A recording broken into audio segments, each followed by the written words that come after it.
Dang! 11 months? My goodness. Thank you. I know I've been so bad lately, I just wanted to try to do something for once. I had a rough couple days. But that's why we're playing a video game.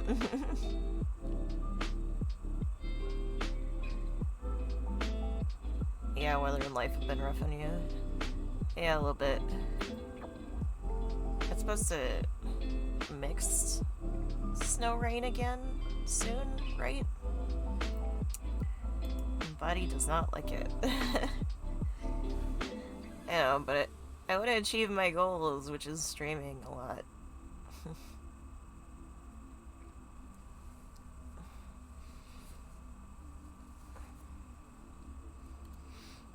Wonderful. I'm gonna turn this down while I smoke this thing.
Aw, nah, thank you for the lurk, bud.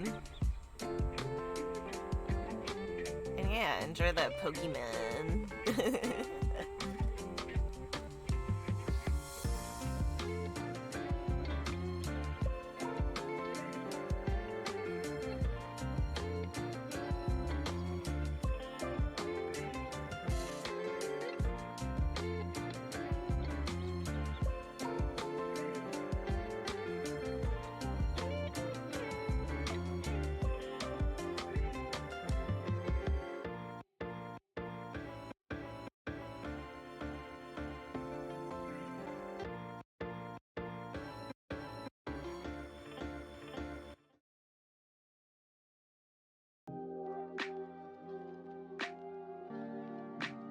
Well, now, that was quite a speech.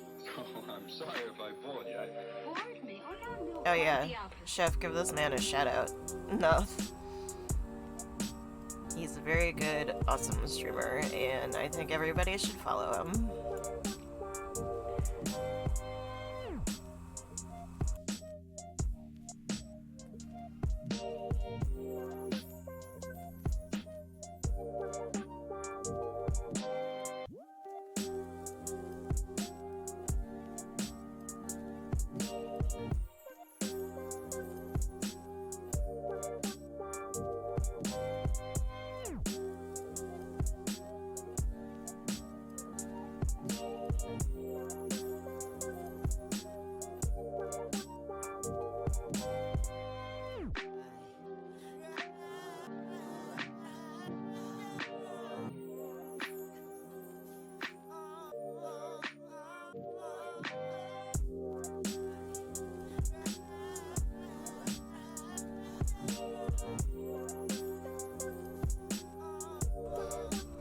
Alright.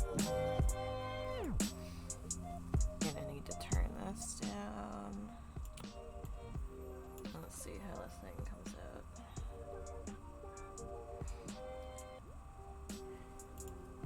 Thank you, Chef.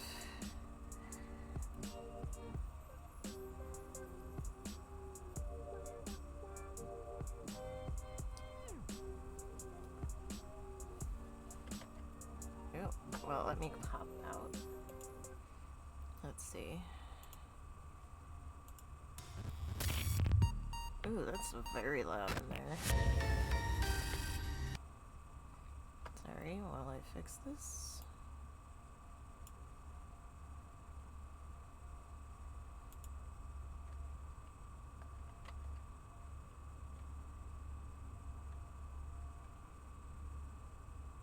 Oop, hang on, maybe.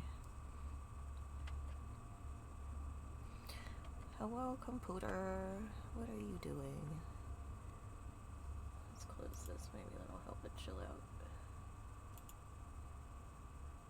Come on, little buddy.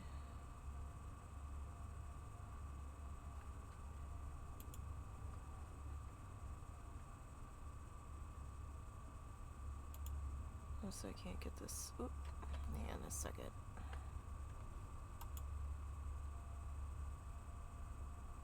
Oops.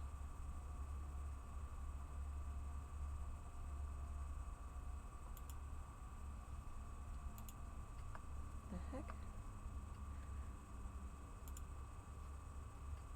Let's just close everything.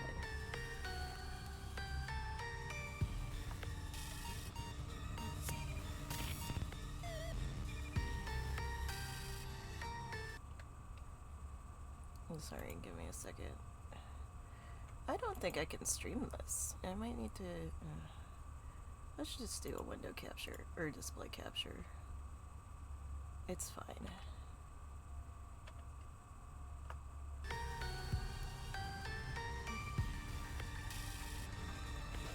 Was that too loud?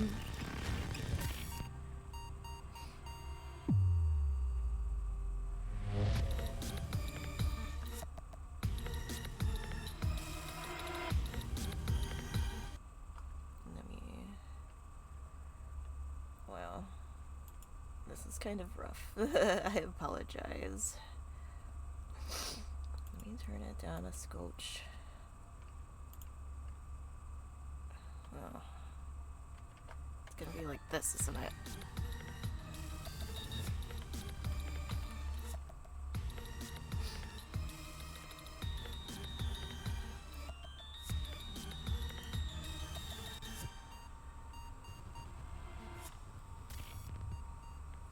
Why isn't it showing up on...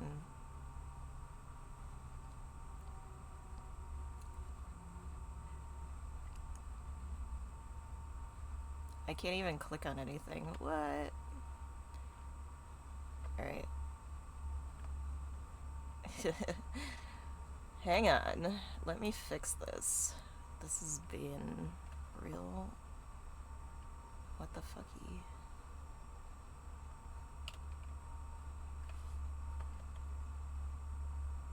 Yeah. The problem is, like, I couldn't get in and out of it. Yeah. Here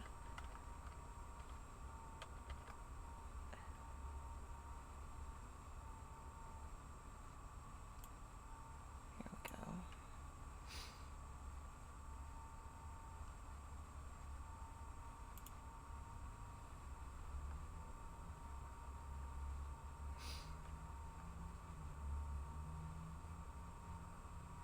Nope, I looked for settings like that. There's nothing.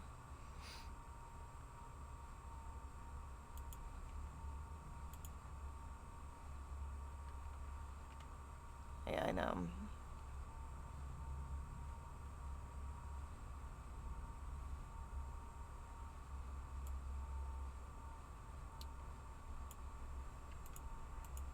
Okay. Maybe if I transition right now. All games should have windowed mode. Yeah, no kidding. Don't they know how much it helps streamers? Right? What the heck?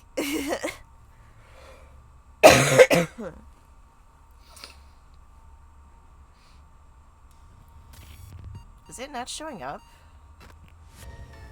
Oh no.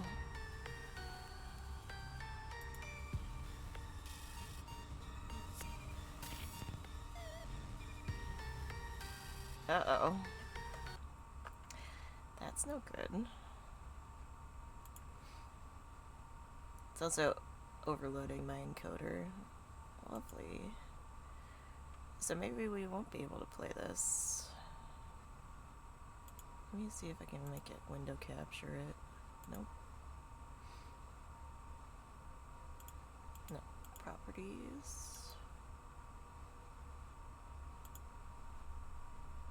Come on, buddy.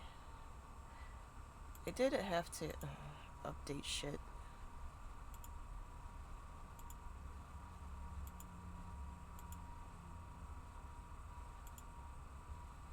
Let's try that, maybe?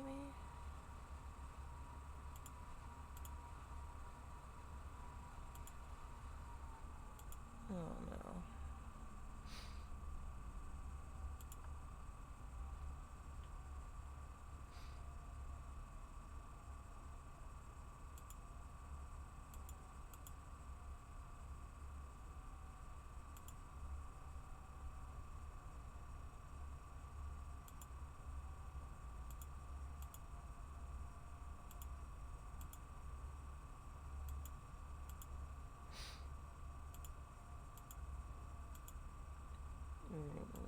That's annoying.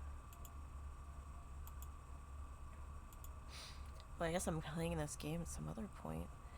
Yeah, when I tried to do the options, it was like you could add subtitles. And that was it. It was like, or you could change the language it's in.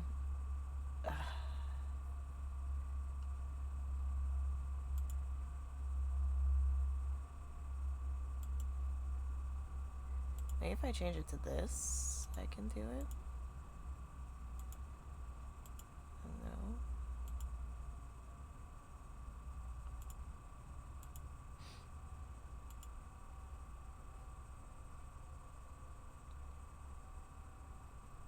Oh, that's so stinky. Maybe if I change the monitor, it'll come back.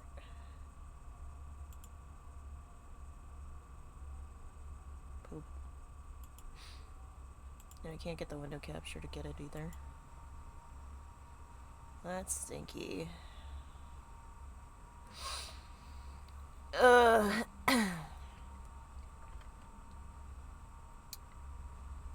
Wonder if there's any other way. Hang on.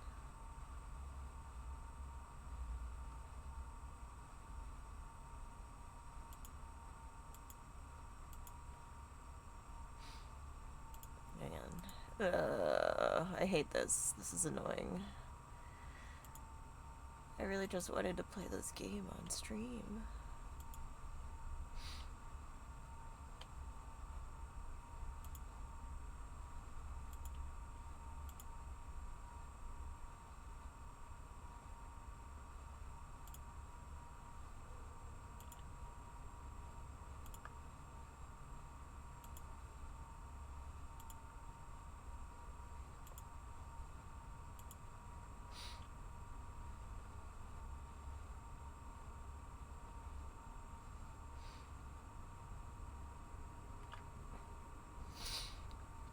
Well, there's... yeah, let me see if I can add something else on here.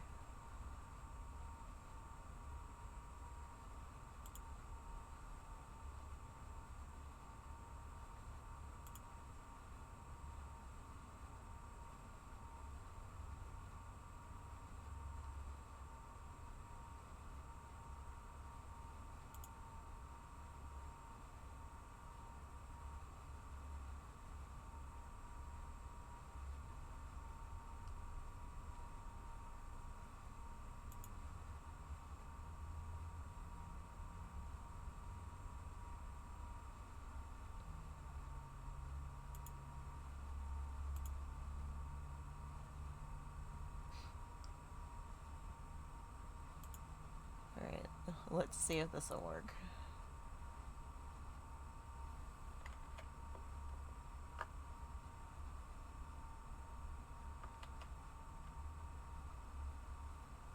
Oh.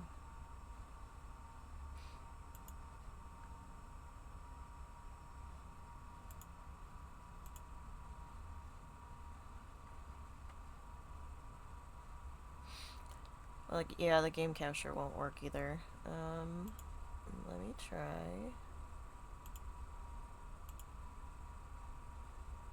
this.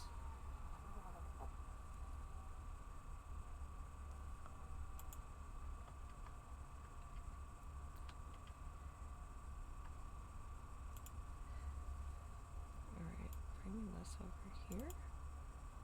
No, where's the game capture?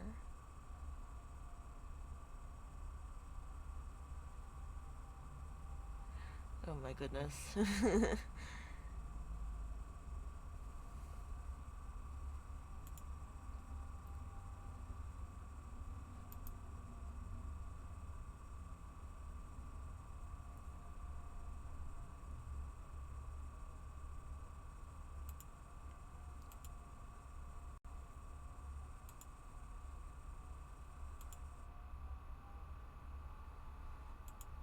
don't think I can do that.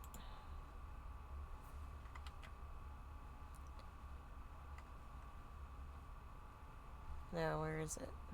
I had it.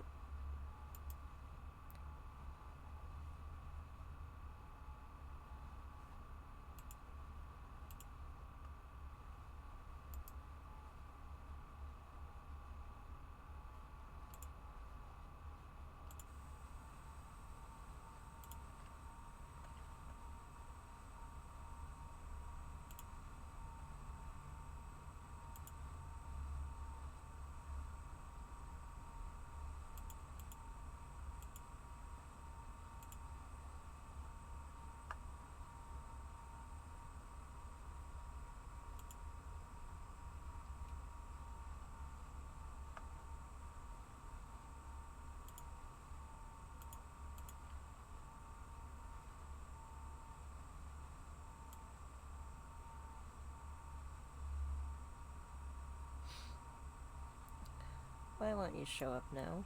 God damn it. Ugh. Well, this is dumb. Where are you? And I'm so sorry.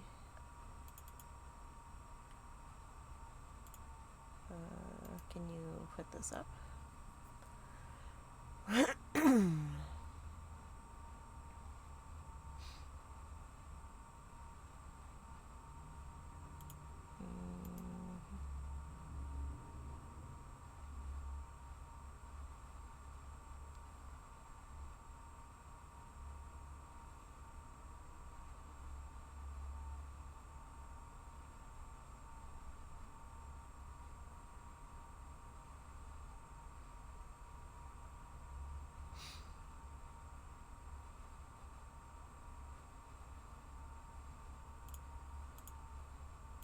Wow, what the fuck?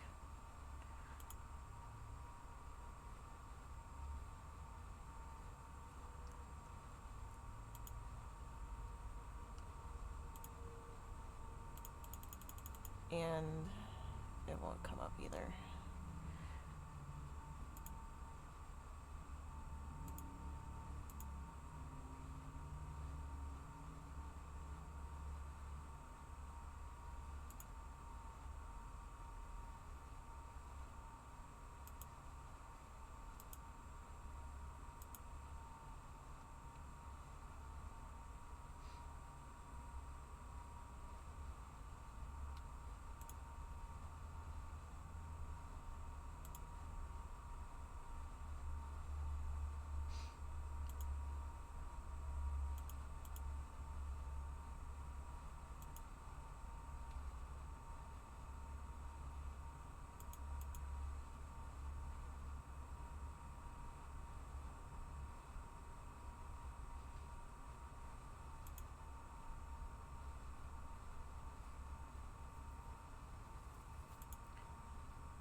I don't know.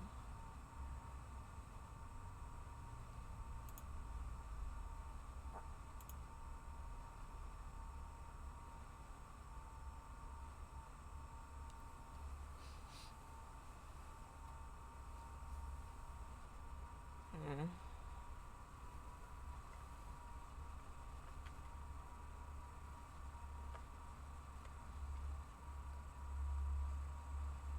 Okay, where did my stupid thing go? What the fuck?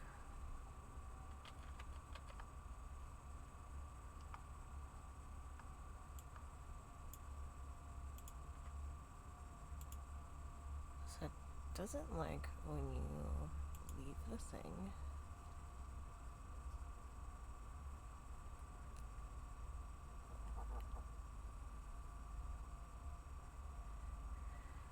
I'm just gonna change the game because I can't get this to work.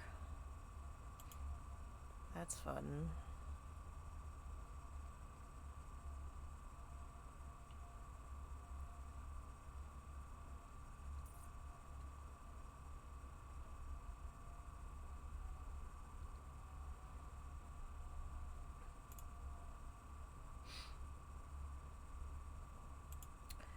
Will it capture this one?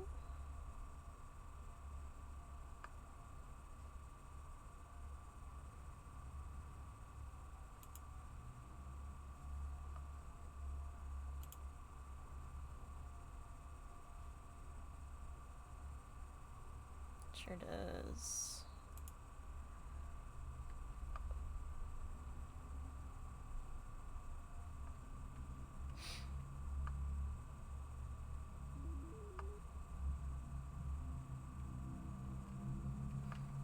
Alright, let me just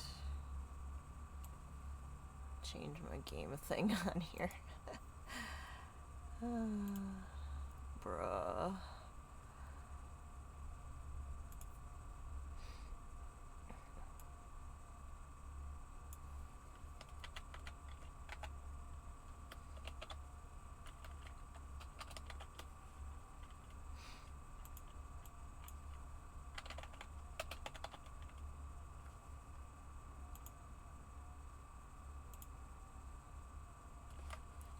Updated.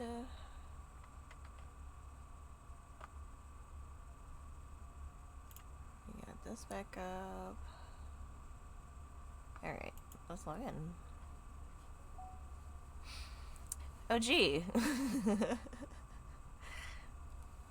Does anybody recognize who these could possibly be?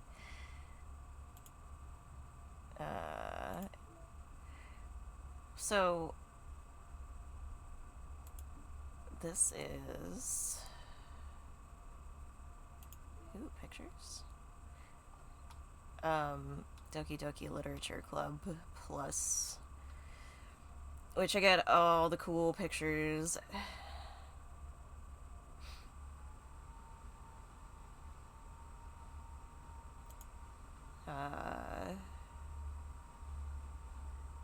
I love this one. I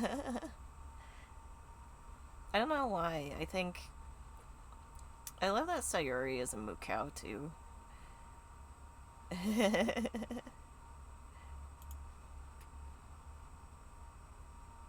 This is a...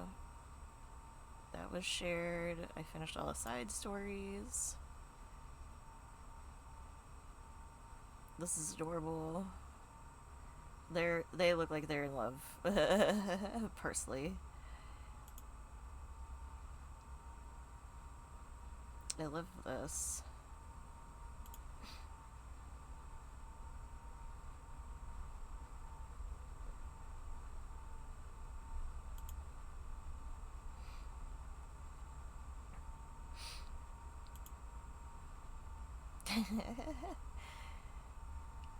I love Yuri in that. Aw, Sayori.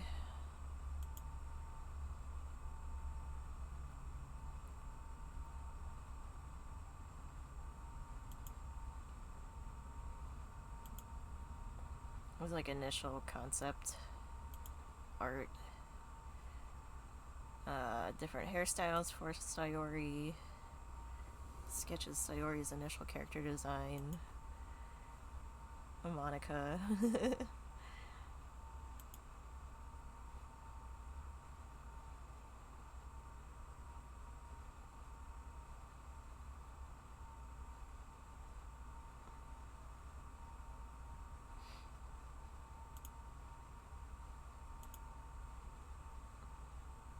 Oh, and look, that's what the protagonist looks like.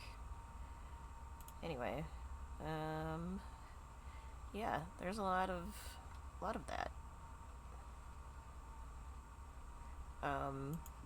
You had to go through all the storyline over and over and over and over again.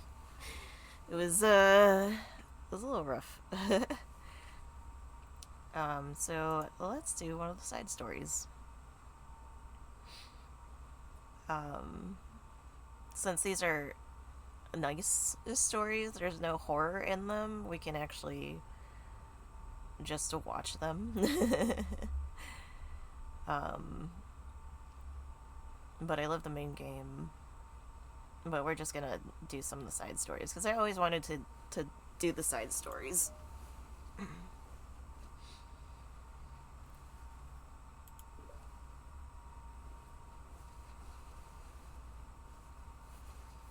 He's a puppy. Oof, that audio is really low now.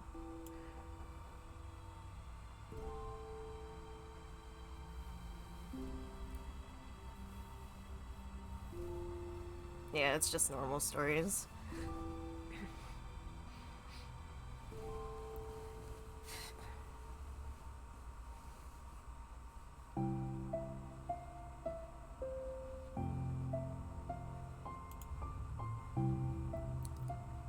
Oof, let me pause this and put this over here.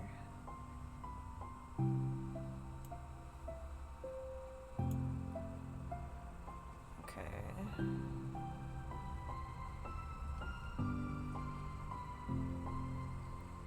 Right.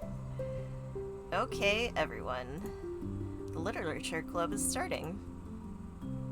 Let's all have a seat and take attendance, okay?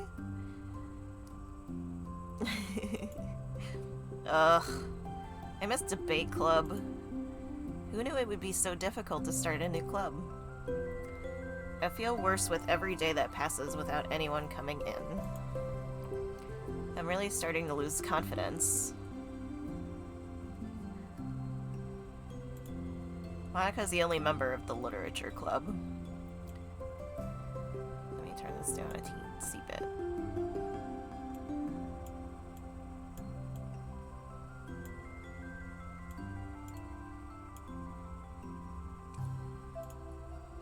In the days that have passed, all of her efforts to recruit new members have been fruitless.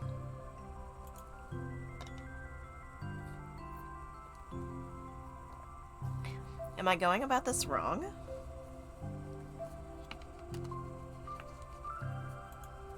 Monica glances at one of her flyers. The headline is, "Do you like literature?" Maybe nobody is into literature enough to pick it over their other club interests. I can't just rely on people liking literature. I need to sell them on a vision. A vision. But what kind of vision? Monica rests her head on her desk, deep in thought. But before she realizes it, the recent nights of staying up too late start to catch up to her. It's so quiet, and the noise of the air conditioner is soothing. Honk shoe, honk shoe, honk shoe.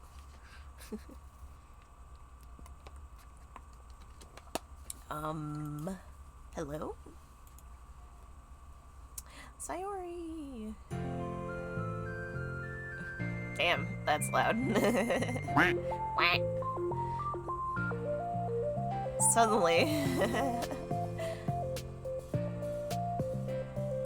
Suddenly a voice causes Monica to snap awake. Oh my gosh, I'm so sorry, I never do this.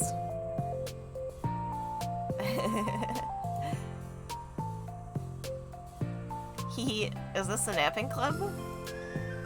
No, this is... Monica pauses, suddenly embarrassed to admit that it is in fact the literature club. This is the literature club? Yeah, I thought I got it wrong for a sec. I'm super sorry. It was, like, so unprofessional of me to do that. Don't apologize, I do it all the time. Oh. Did I miss the club meeting? Where is everybody? Well, about that. This is everybody. Really? Just you? But we're getting more members. I'm working really hard on it. Hold on a sec. If it's just you... Eh? That means I get to be vice president. Jeez. Let me turn that down slightly.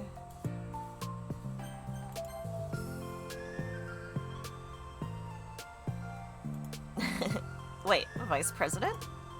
What are your qualifications? Well, I'm better at napping than you. Maybe I should be president. Now you're just making fun of me. Oh, I'm sorry. What was your name?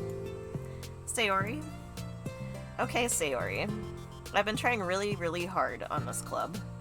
I know you caught me at a weird time, but it's really disheartening not to be taken seriously, you know? I care so much about this. I just want to find other people who do too. Oh no, I'm so sorry. I do care, I promise. I have a hard time being serious, that's all. I didn't mean for it to hurt you. And I was joking about the vice president thing too. I would make a terrible vice president.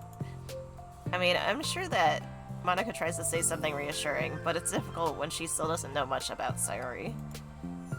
I'm so sorry that this isn't like a real club yet.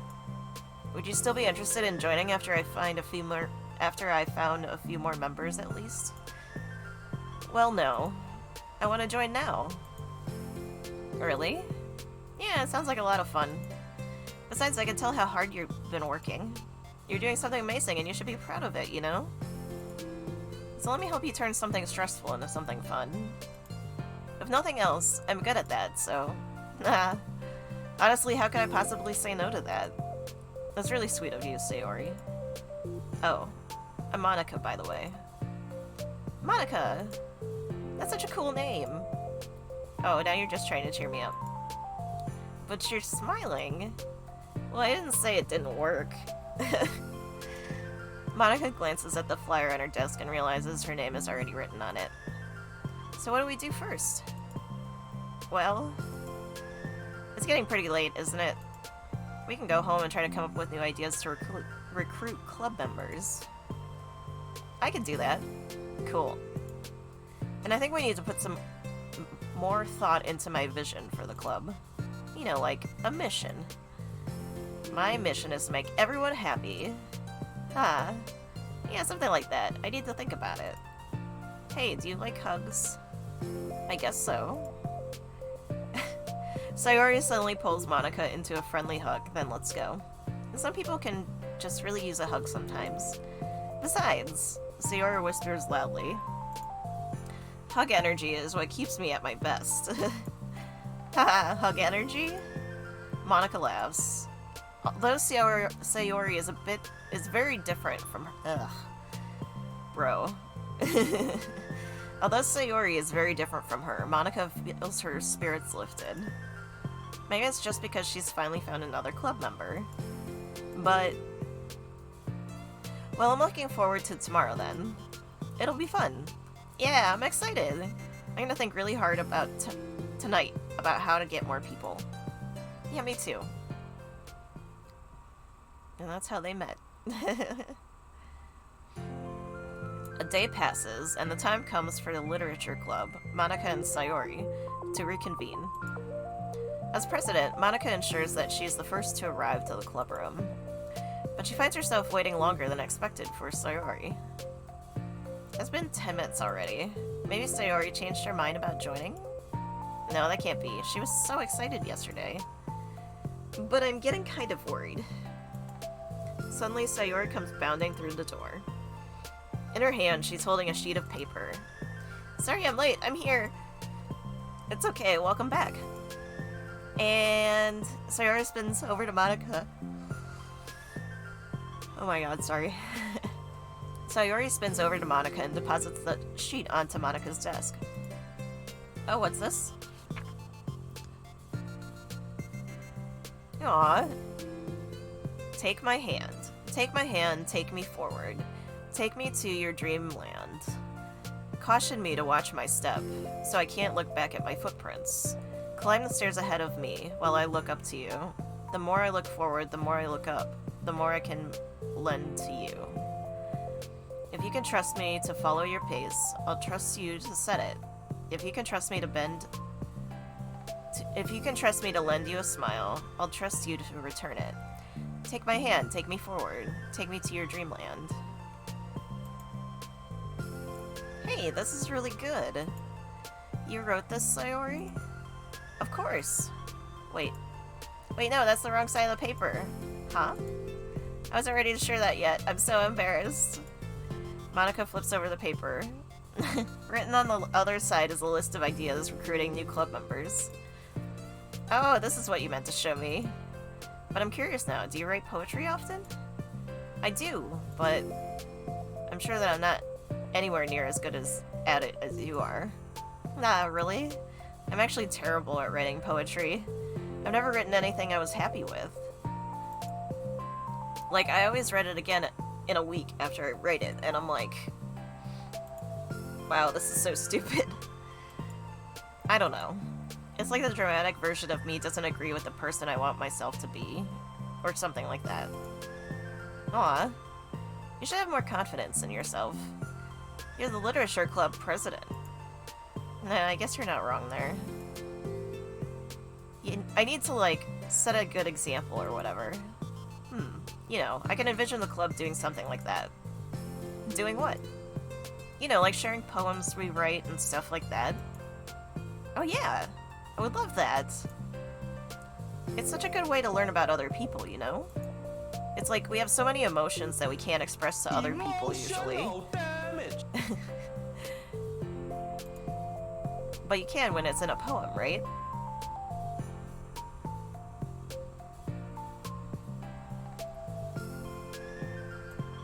Oh, well?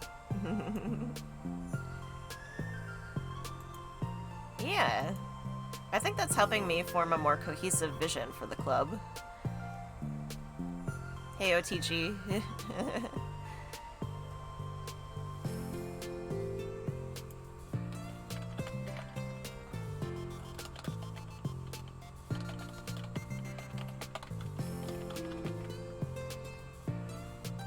Boff.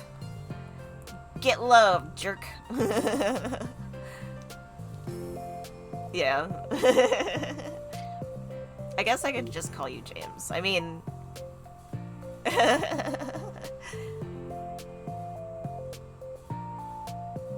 We're playing... Pop in your chat. Oh my god, give me a second.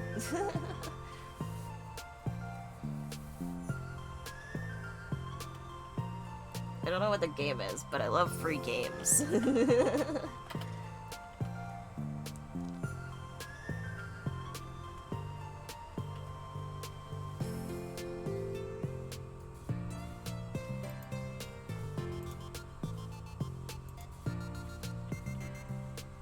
Oops.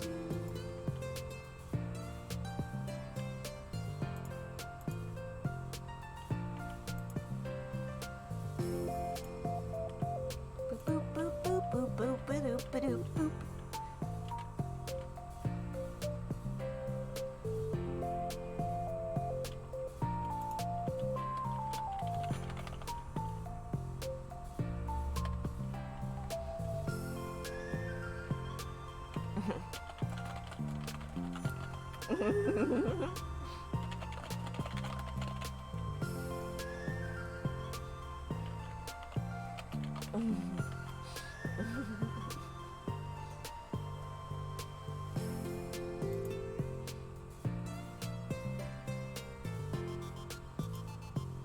Alright.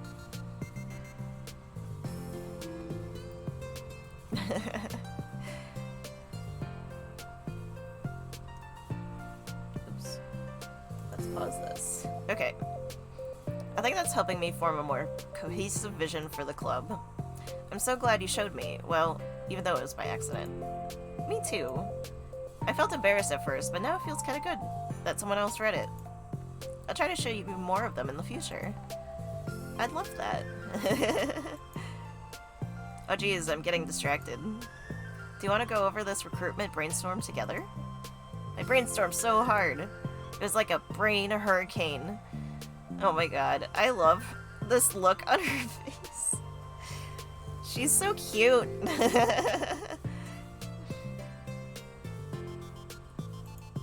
My brain is a natural disaster. The serious look, and she's like, oh. Sorry, that's terrible. Anyway, let's take a look at the list. Make cupcakes. I was hungry. But it's a good idea. Isn't it? Let me think about this. I mean, when will we have a chance to give people cupcakes? You know, like when they come into the club. What if we had free cupcakes on the flyers? I'm like kind of worried that would bring in the wrong kinds of people, you know? Wrong kinds. People would come just for the cupcakes and then leave. Aw, nobody would do that. That would be mean. But you know, I want to find people who are really into literature. Even if they don't know it yet. Let's see, the next thing on the list. Hunt for people reading books. I don't think I get it. Like going around the school and finding people who are reading books, you know? Like in the morning or during lunch, and we tell them to check out the literature club. Well, the problem with that is, like, wouldn't most people will be reading books just be doing it for an assignment or something? How will we know if they're just reading for fun? Well, we could ask them, but then we'd be bothering people who are trying to do schoolwork. I didn't think about that part, I'm sorry. Hey, don't apologize. You're coming up with a lot more things than I can. Oh, your next idea is to hand out flyers rather than just put them on the walls. I'd definitely like to start doing that. I'm useful! I never said you weren't. You just need to think. I just need to think. What would we tell people when handing them out? I don't want to just be like, join the literature club. Let's figure out how we can better engage people. What if you told them about club activities and stuff? What club activities? Yeah, I guess it's supposed to be my job to come up with that, right? A vision for the club. Okay, Sayori, pretend you're a normal person for a second. Wait, I didn't mean it like that. You know, like a random passerby who's gotten a flyer. How would you react to the idea of a literature club? Probably like, literature is stupid. I'm doing an anime club. What the heck? Sorry, I was just thinking of a friend of mine. Okay, what if I said that we, like, do group reading and discuss it together? I would probably nap through that. That's you, Sayori. Yeah, but that doesn't really sound fun to most people anyway. We need to really catch their interest, you know? This sucks. Why is this so hard? Monica, don't be sad. What do you like about literature, Sayori? Me? Well, kind of what I said about the poem earlier. I think it gives you the chance to express yourself. Like, express yourself in ways that we can't normally do when you're just doing your normal day and talking to your friends. I mean, we all have so many thoughts and feelings that we just don't get to share, you know? Hi, Frenchie! It's happening in to say I love you, finally on my way back home. Aw, yay! I love you too. Heart hands. Good luck. And safe travels. How did I win the raffle? What? Well, thank you. Do I have to come in? I am still streaming.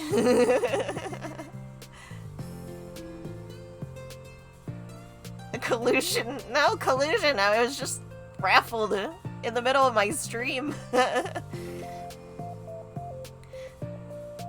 are 3 people. Oh my god. Thank you. Okay, cool.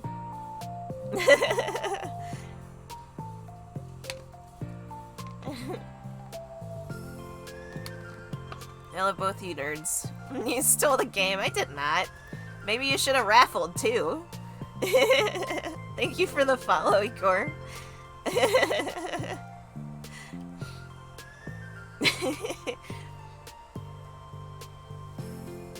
Hey, welcome in, Festive.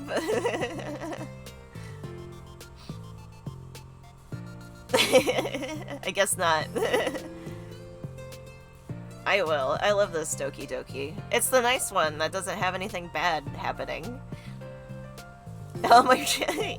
Well, of course, because I'm here too, I guess. No, don't tell him to go back.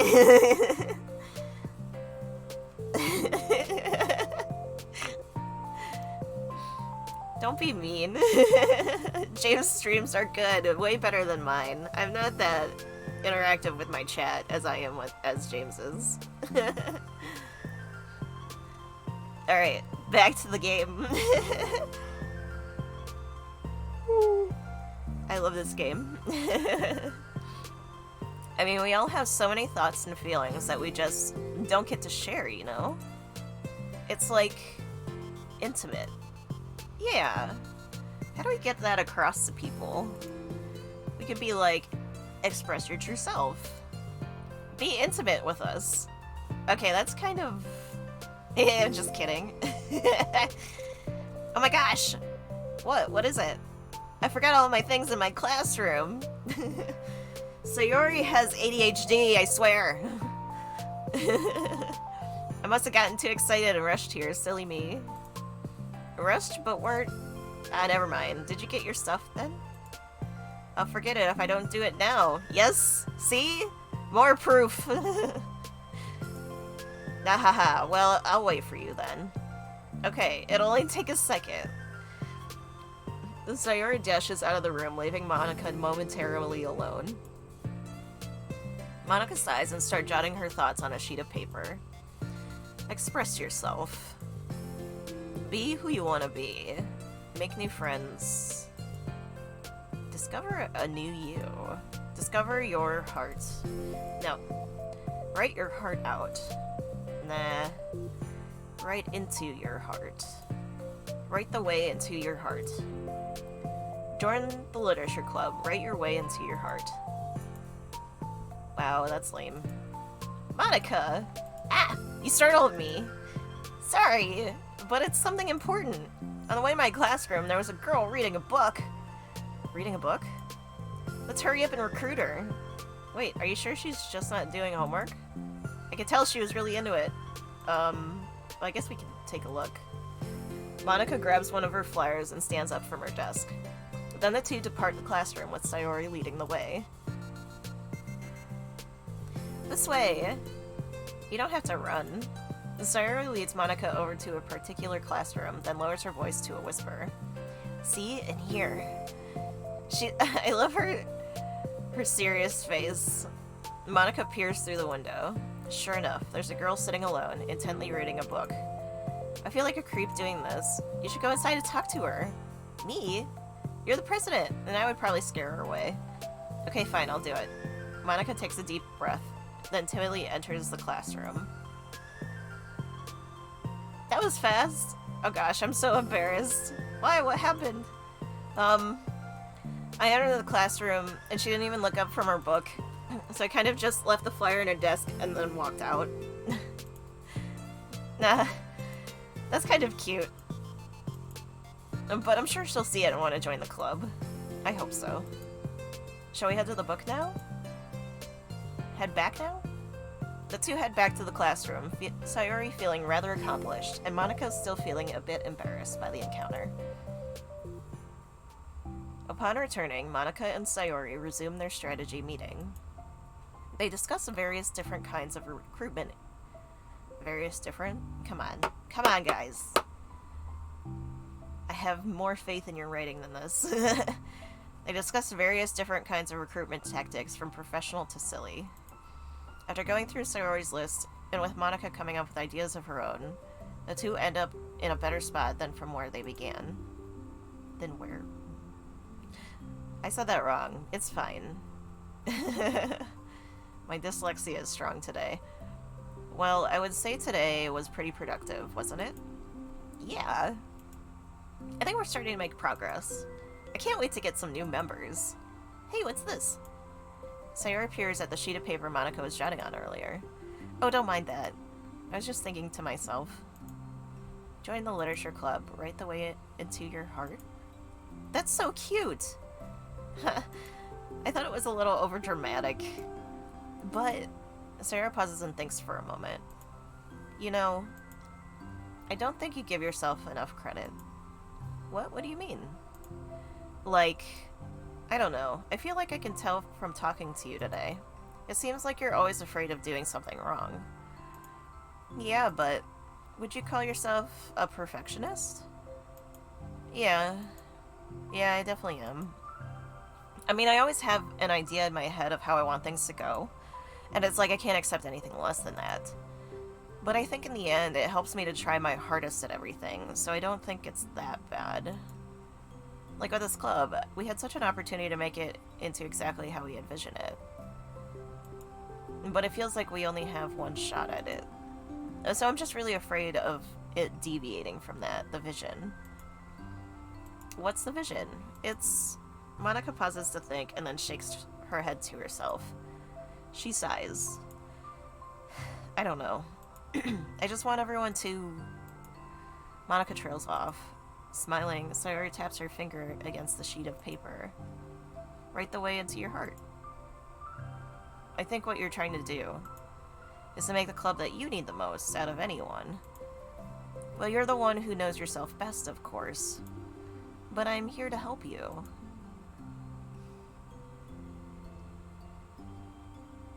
Okay.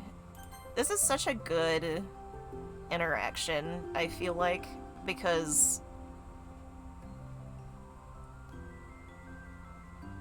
Sayori's so intuitive and understanding, and when she can focus, and then she says this really intense stuff, like, you're the one who knows yourself best, of course, but I'm here to help you. Like, I want to be your friend. I want to help you. I want to be there for you. It's just really sweet, I think. Anyway, I really like that. Monica returns Sayori's smile. It's sort of amazing how kind you are. We're really gonna make this the best club ever. Sayori nods, and the two remain silent for a moment, lost in thought. The only sound is the steady whispers of the air conditioner. And the only movement is the afternoon sunlight trickling its way in and out of the moving clouds. Sayori breaks the moment with a big yawn.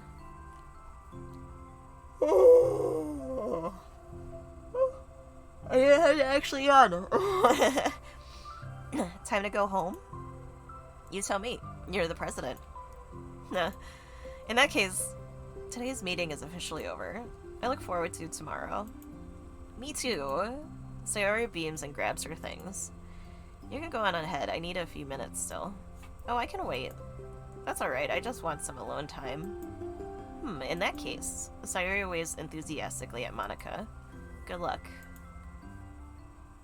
Monica smiles and waves in return as Sayori spins her way out of the classroom. All alone, she sighs to herself and takes a minute to zone out. She wasn't prepared for the self-reflection encouraged by Sayori, but she decides it was something she probably needed right about now. The club that I need the most? I don't get it. I just wanted to start a club with more passion. Something that I could use to help lead people to happiness. Literature is the key to that, because it's the window to the real person inside of us. Underneath the person who's forced to always smile and blend in. The mask. The person who's forced to be perfect. Monica suddenly notices a folder on the floor by her desk. Did Sayori leave this behind? I hope it doesn't have her homework in it. Worried, Monica opens the folder to check. Poems. It's a folder of poems. Become the flower. A feeling of joy is a flower plucked from the ground. The color, the scent. It's so pretty in my hair. Every day I pluck some flowers as though they just grew for me. A lifetime of peace and nourishment yanked away in an instant. All for me. All for joy. I need more. I need more joy. I need more happy. Pluck, pluck, pluck. Every day. Pluck, pluck, pluck. So pretty in my hair. Pluck, pluck, pluck. You're going to die. And you, too. Beneath my feet, a flower stands alone. It beckons to me. I twist the stem, freeing it from its clinging roots, caressing the final joyous moment between my fingers. But to what ends? I look in every direction, and the field I stand in, the prosperous field, is a barren wasteland. the fruits of my labor, the carnage of my joy. And that is why I've decided I must become the flower. What the... Wait. Sayori? Wah! Big sleepy.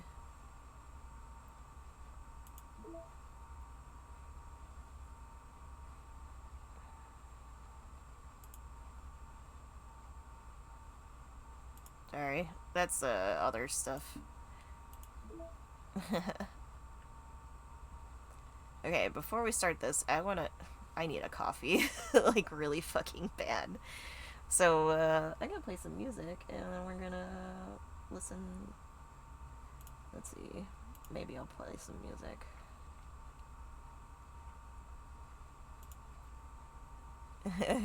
Big sleepy. Hey, GeForce. Yes, also shout them out. I was just about to BRB because I need a coffee, like real bread.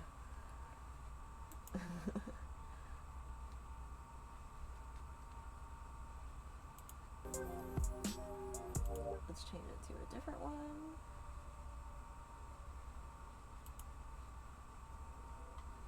Oh yeah. And then we're just gonna BRB. So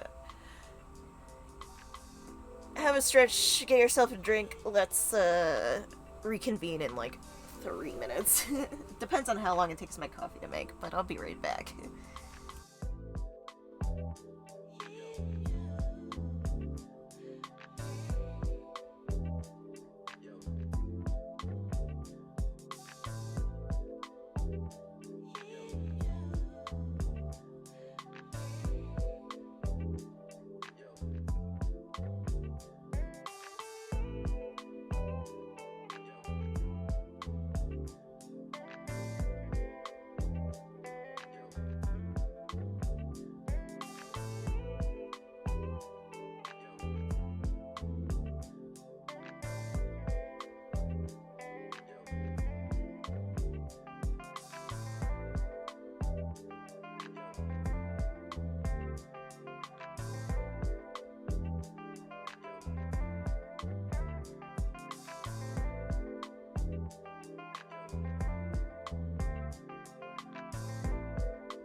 have my coffee now.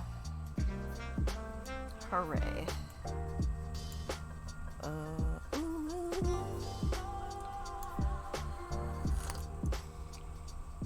Let's turn this down.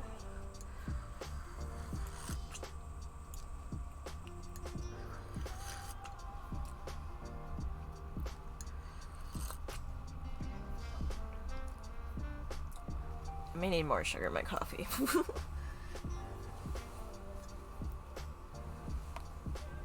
Made it super thick.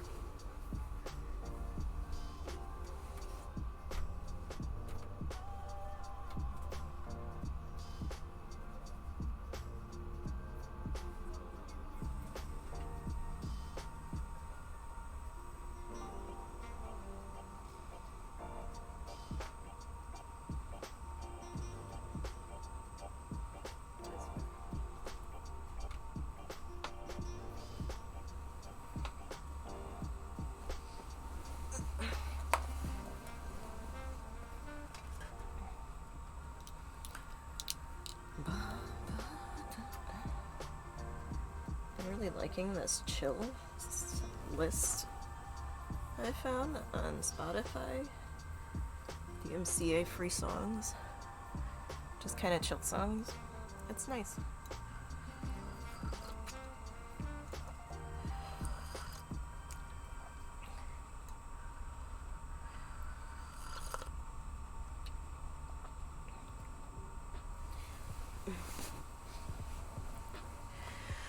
Ah, fuck.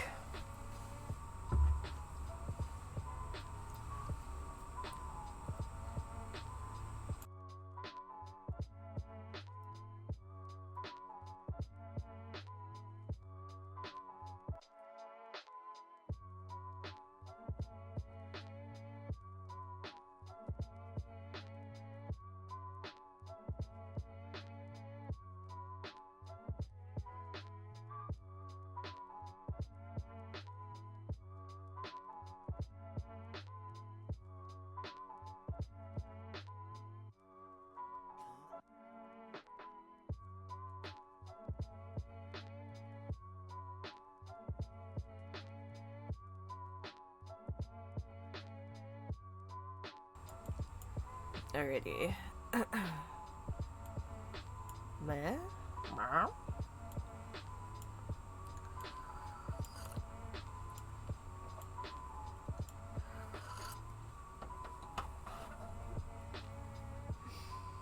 Alright, let's go with the trust.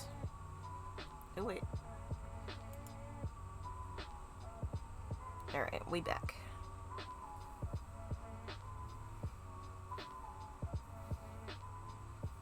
I don't know if this matters, but I think my hair tie is missing. Anyway, whatever.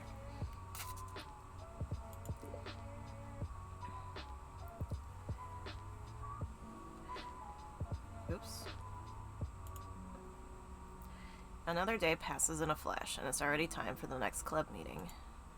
Although Monica should have come up with a plan for today's club tasks, she hasn't been able to shake her guilt and anxiety after reading Sayori's poem. I'm so stupid. How did I let myself be the center of attention? Sayori is going through these kinds of feelings, and I'm letting her comfort me instead of the other way around. What kind of club president does that? The whole time, I didn't think to ask about her own feelings.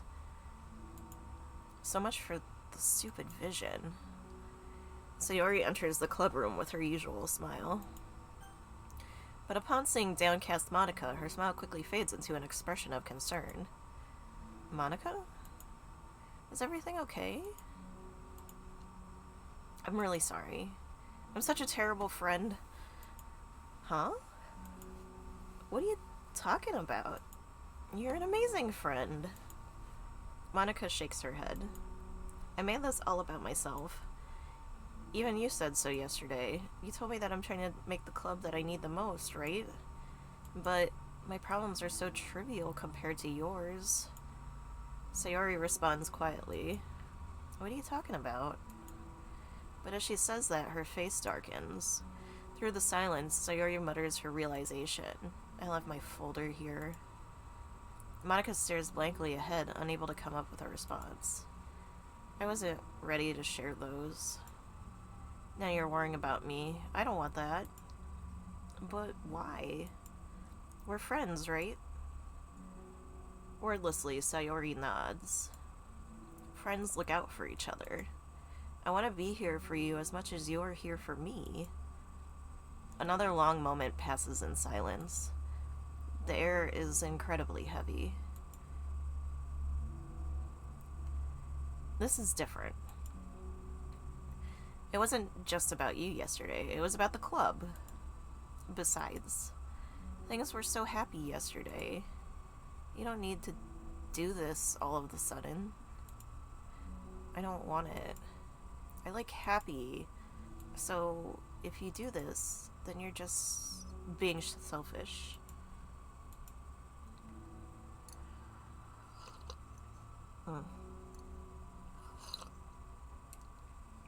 Monica massages her forehead, struggling through the frustration of such a paradox. It's understandable that Sayori isn't ready to share certain things. But as unfair as it is for Monica to pry, it's also painful for Monica to force herself to ignore the needs of her friend.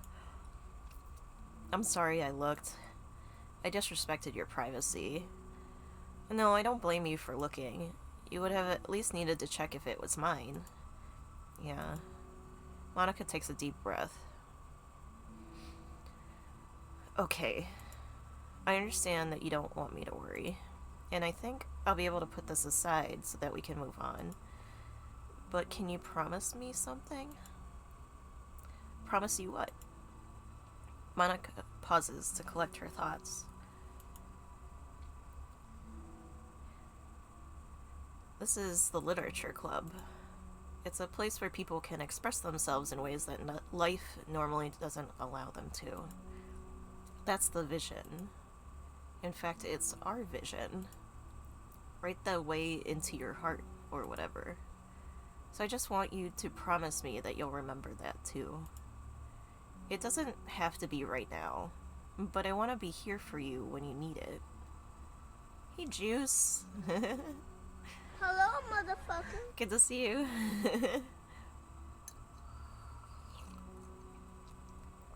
It doesn't have to be right now, but I want to be here for you when you need it.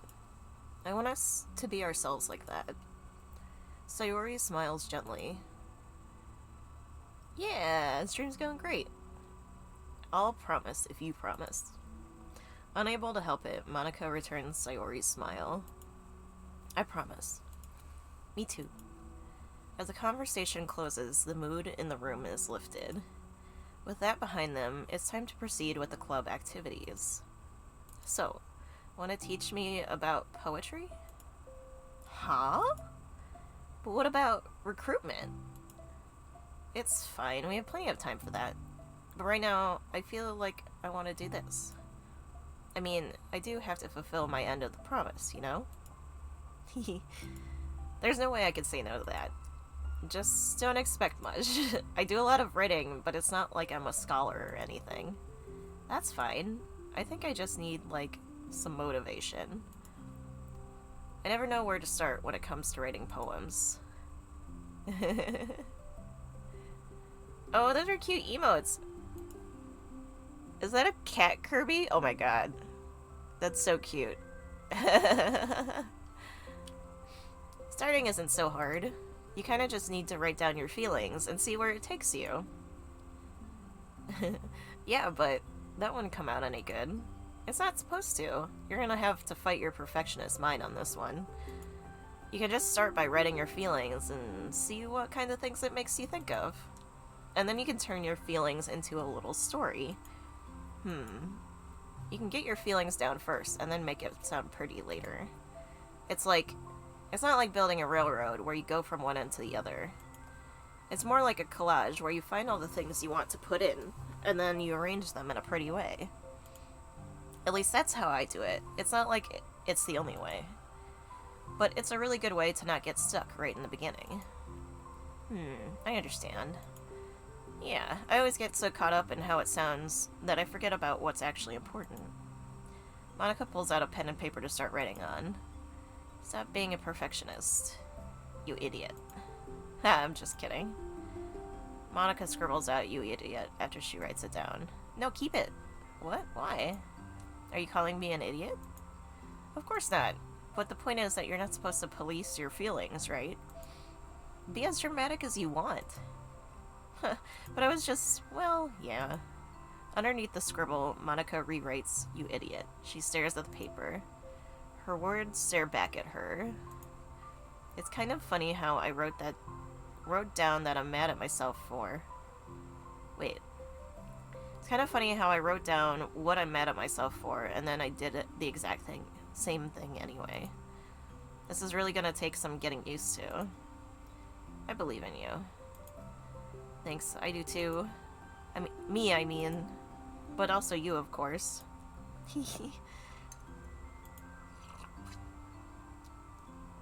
Monica continues the exercise, jotting down her thoughts.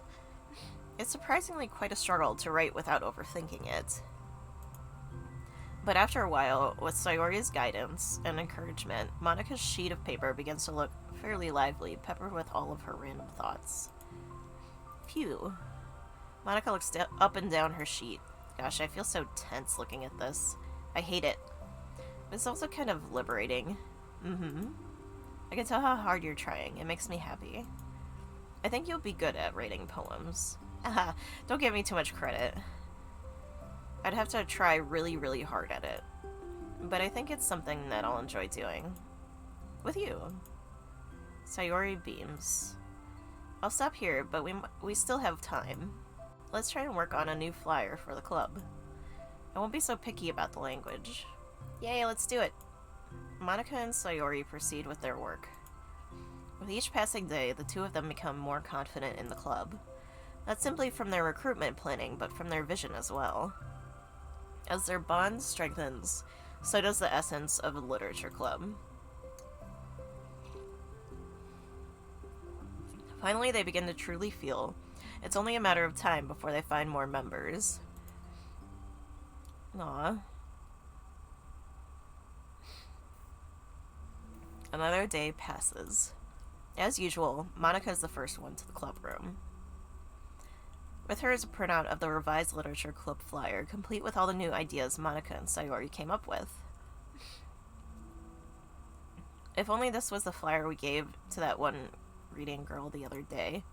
It's so much more attractive than the old one, but the new catchphrase is featured clearly in the center of the flyer. Write the way into your heart. Surely common sense would say that one writes from the heart, not into the heart. But the message being delivered is that one can use writing to discover themselves. Hopefully Monica and Sayori had thought that it would be enough to garner some curiosity from the students. Welcome back, Chev.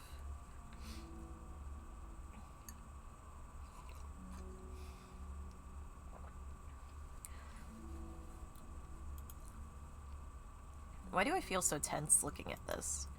Monica thinks back to the previous meeting where she performed the writing exercise.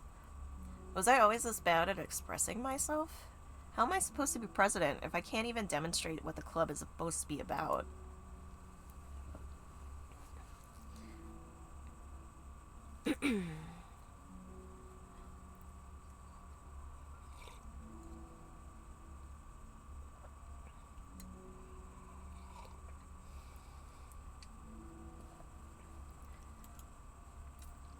But with that, the weight on Monica's shoulders only become heavier.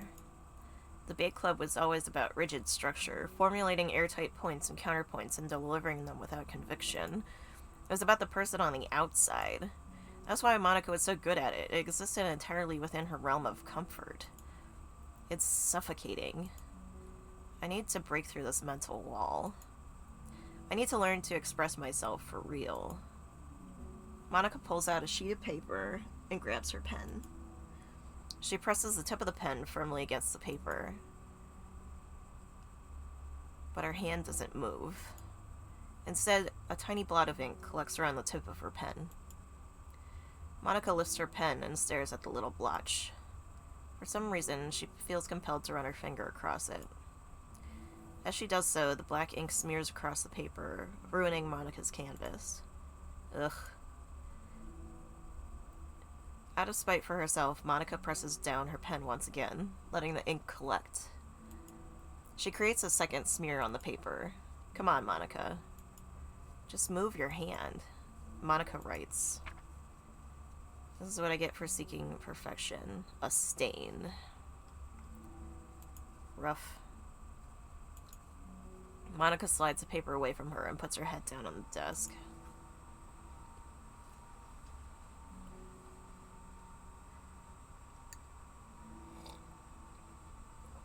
The air conditioner seems louder today.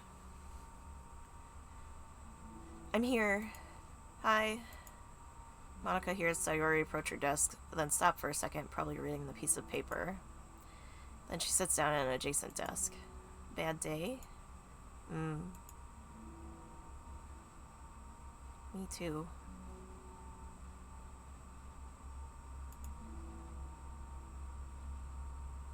You too? The new flyer looks so good. You've been working so hard.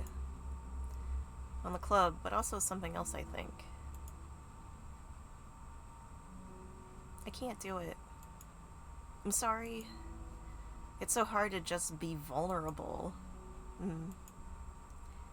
Sayori takes a sheet of paper from Monica's desk. She writes something down, then stares at it for a while. Can I trust you? Of course. You can trust me with anything. Sayori gazes at Monica with sadness in her eyes. Understanding the signal, Monica takes the paper from Sayori's desk and reads it.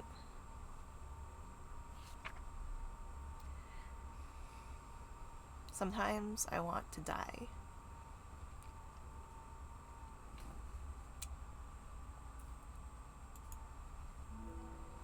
Sayori.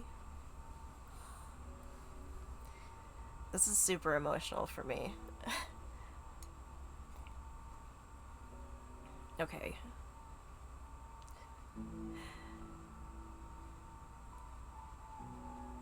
I love this.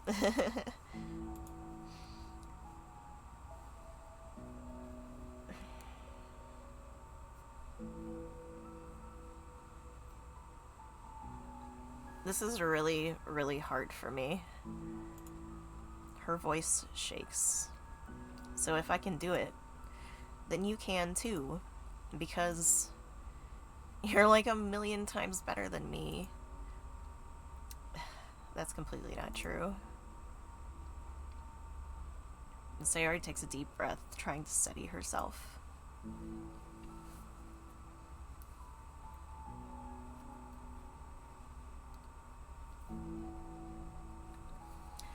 That's something about me that I've never told anyone before. Even now, my head is like screaming at me to stop. Wait, you don't have to force yourself. I mean, just because of the promise yesterday, I want to. It just feels right. I mean, maybe it's part of the reason I came to this club in the first place. This is the literature club. I trust you more than I'm scared.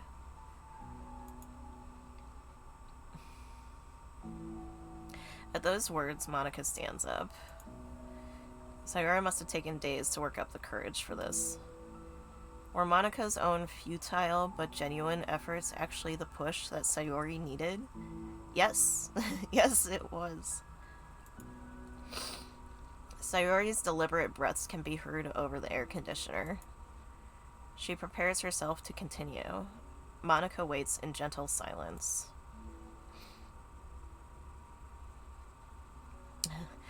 I have this problem where I get really upset when people worry too much about me.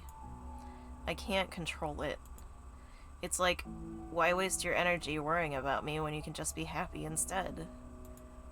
So I never tell anyone about these kinds of thoughts I have. It's so much easier to just smile and help everyone else be happy. But that's terrible. That's what Monica wants to say, but she stops herself in fear of saying the wrong thing. It's just that if everyone knew about it, they wouldn't treat me the same anymore. Like, whenever I'm not smiling, everyone would worry about me and ask me what's wrong. I know that because it used to be like that. Sarah pauses, seeming to recall something in the past. I just want everyone to be happy. That's the most important thing to me. And letting people look inside my head doesn't bring happiness to anyone. Sayori pauses again, her solemn expression making her look almost like an entirely different person. How did you find the courage to tell me this? You're not worried that I'll be one of those people too? I am worried. Part of me really hates myself for doing this. But another part of me, I think, just felt like it would be different this time. Whenever we talk about the club, what the club is supposed to mean, I kept feeling like it was the right for me to do. Especially after you've been trying so hard to express yourself too. It just made me feel like I could say it in confidence, and our friendship doesn't have to change. It's so silly, a club is only 2 people, but it already means so much to me. Monica feels a tightening sensation in her heart. A feeling of connection as Sayori's emotions radiate between them. Me too. I was so lost until you showed up. You're so brave, Sayori. You're so strong and brave. I don't even compare.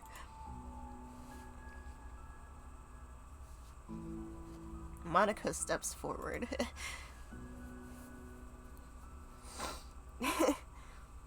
But if nothing else, I can at least offer you some hug energy, if you'd like.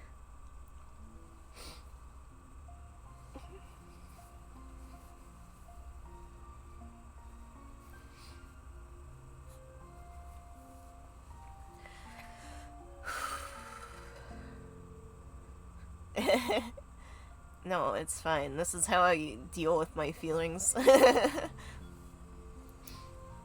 I have been dealing with a lot of stuff, and sometimes seeing the story written out really just helps a lot. Wordlessly and without a smile, Sayori rests her forehead on Monika's shoulder. Through their contact, Monica can almost feel the torrent of thoughts swimming in Sayori's head. And in this moment, enchanted by the air of the club, Monica realizes that all of the days that have passed, this is the one where she really, really hopes that nobody walks through the door. She speaks softly. Sorry, I got like a thing in my eye. Also, I'm crying.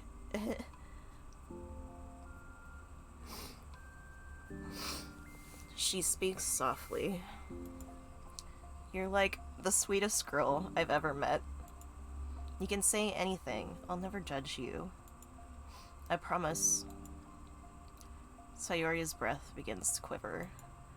She takes several deep breaths, trying as hard as she can to start speaking, to say the things she never once dared to say out loud. Finally, she speaks in a choked voice. I am so worthless. I'm worthless, and everyone would be better off without me. She suppresses a sob as a tear rolls down her cheek. I'm just an inconvenience to everyone. I'm not good at anything, and it just feels like everyone just has to put up with me, and I hate it. I hate it. The more Sayori speaks, the more she fails to control her voice, falling victim to the overwhelming sadness clutching at her throat and chest. I don't want to have these thoughts. I want them to go away. And now I'm making you put up with me, and I just want to die.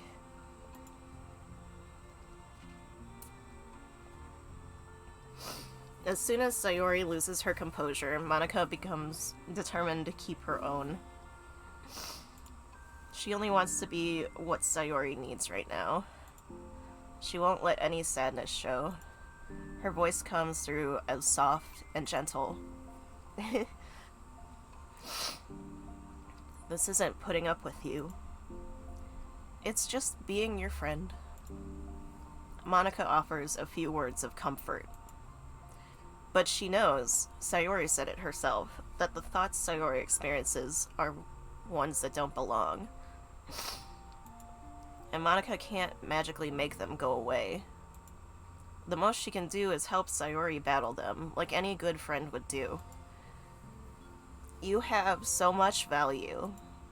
To me and your other friends, too. This club wouldn't have been the same without you. I really, really mean that.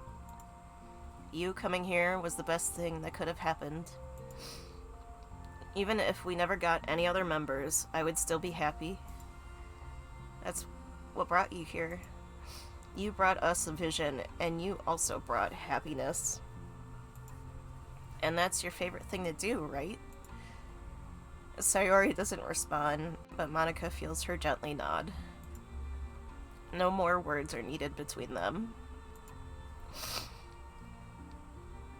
The two share their embrace for a while longer, Monica letting Sayori take as much time as she needs. Once her breathing steadies and her sniffles fully cease, Sayori lifts her head and wipes her eyes. I guess I needed that.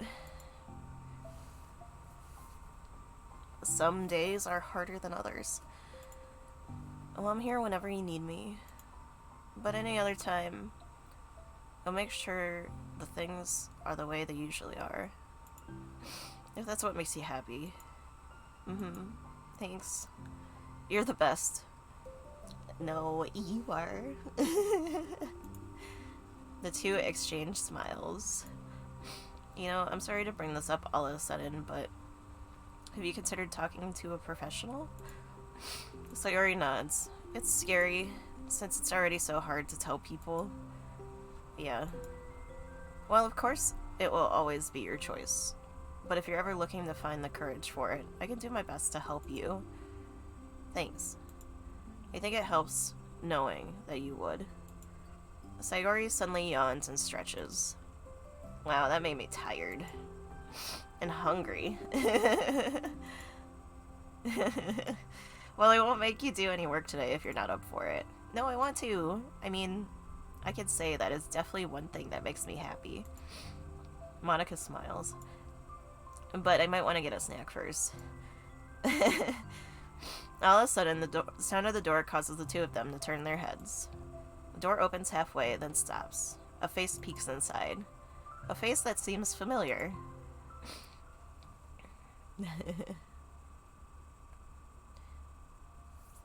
I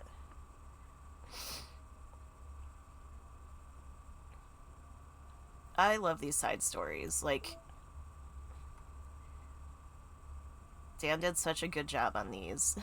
I think they're so good. I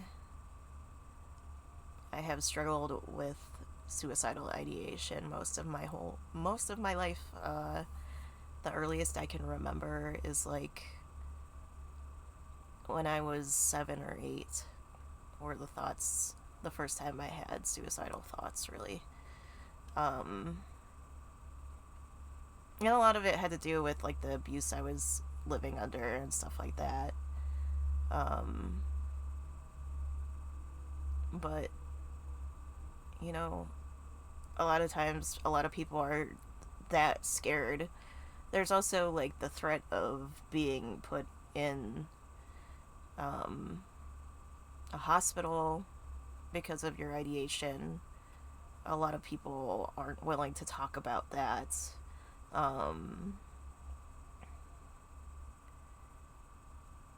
I think more at this point in my life, I probably am more passively suicidal.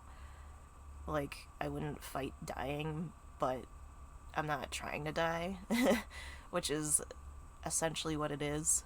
And I think, you know, I think it's something that we should talk about more but it's so hard to know who to trust and who would just tell you that mental health wellness is bullshit or something, you know. It took me a long time to find a good therapist. I have a therapist that works with my trauma. But before we uncovered everything from my childhood that I don't remember, I spent a long time dealing with the ideation and PTSD and stuff like that. So, like, I feel like it's a sign of a lot more deeper things probably going on than what could be on a surface level. It's like suicidal ideation is a symptom of another greater issue. I mean, yes, it is life-threatening, but also, like, I don't see a lot of suicidal people who haven't experienced trauma in their life. I'm sure there are some, because reality is a spectrum, and there's a lot of people out there who have stuff that I've never experienced or gone through. But, I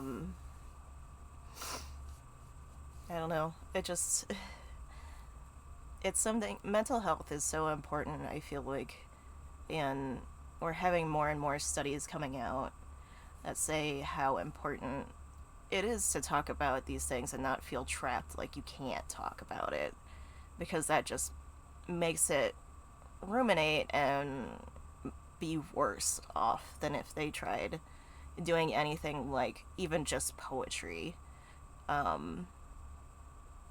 Poetry just helped me a lot in high school before I really understood the core of my ideation.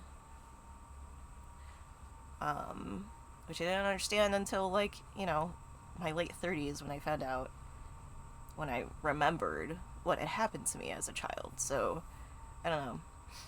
It's like, it sucks. It's like a double-edged sword. Talking to people can expose you to being, and, like, not a lot of mental, especially now in the time of COVID, being put in a hospital is terrifying to me because I have no I have barely a good immune system. Getting COVID over and over again, I would probably end up with clots and die. I already have clot issues and taking aspirin every day, so, like, you know, it's more life-threatening to me to go to a hospital than it is to deal with my ideation at home, just from being chronically ill and having, like, a screwed up immune system. Ugh.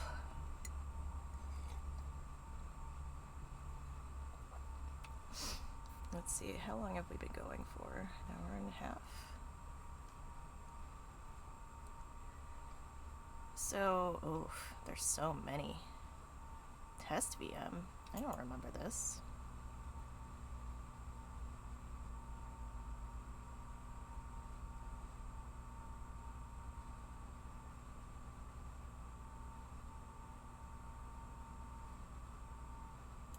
Can you highlight it? Ah! That's hidden stuff. Anyway, I don't know, we can do...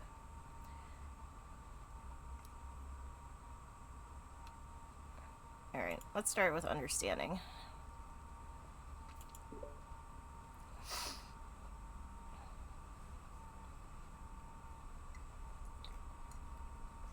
Club meeting is suddenly interrupted by the sound of the door, causing Monica and Sayori to turn their heads. The door opens halfway, then stops. A face peeks inside. A face that seems familiar.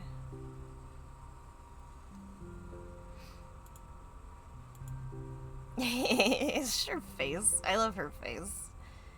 She's always like, huh?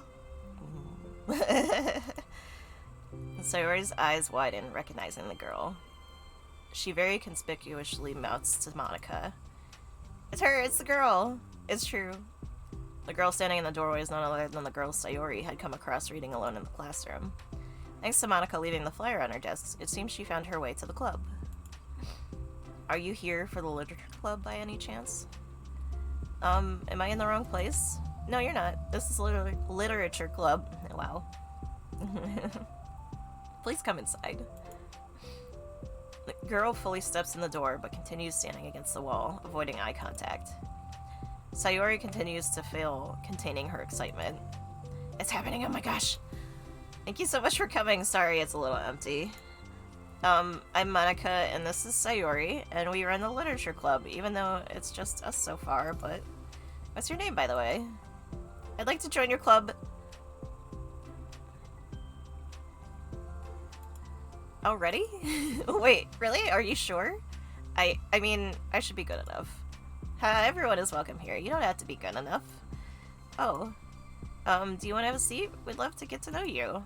The girl nods, sliding over to a nearby desk and gently sitting down. So what's your name? Yuri. I'm Sayori. This is Monica. Sayori, I already...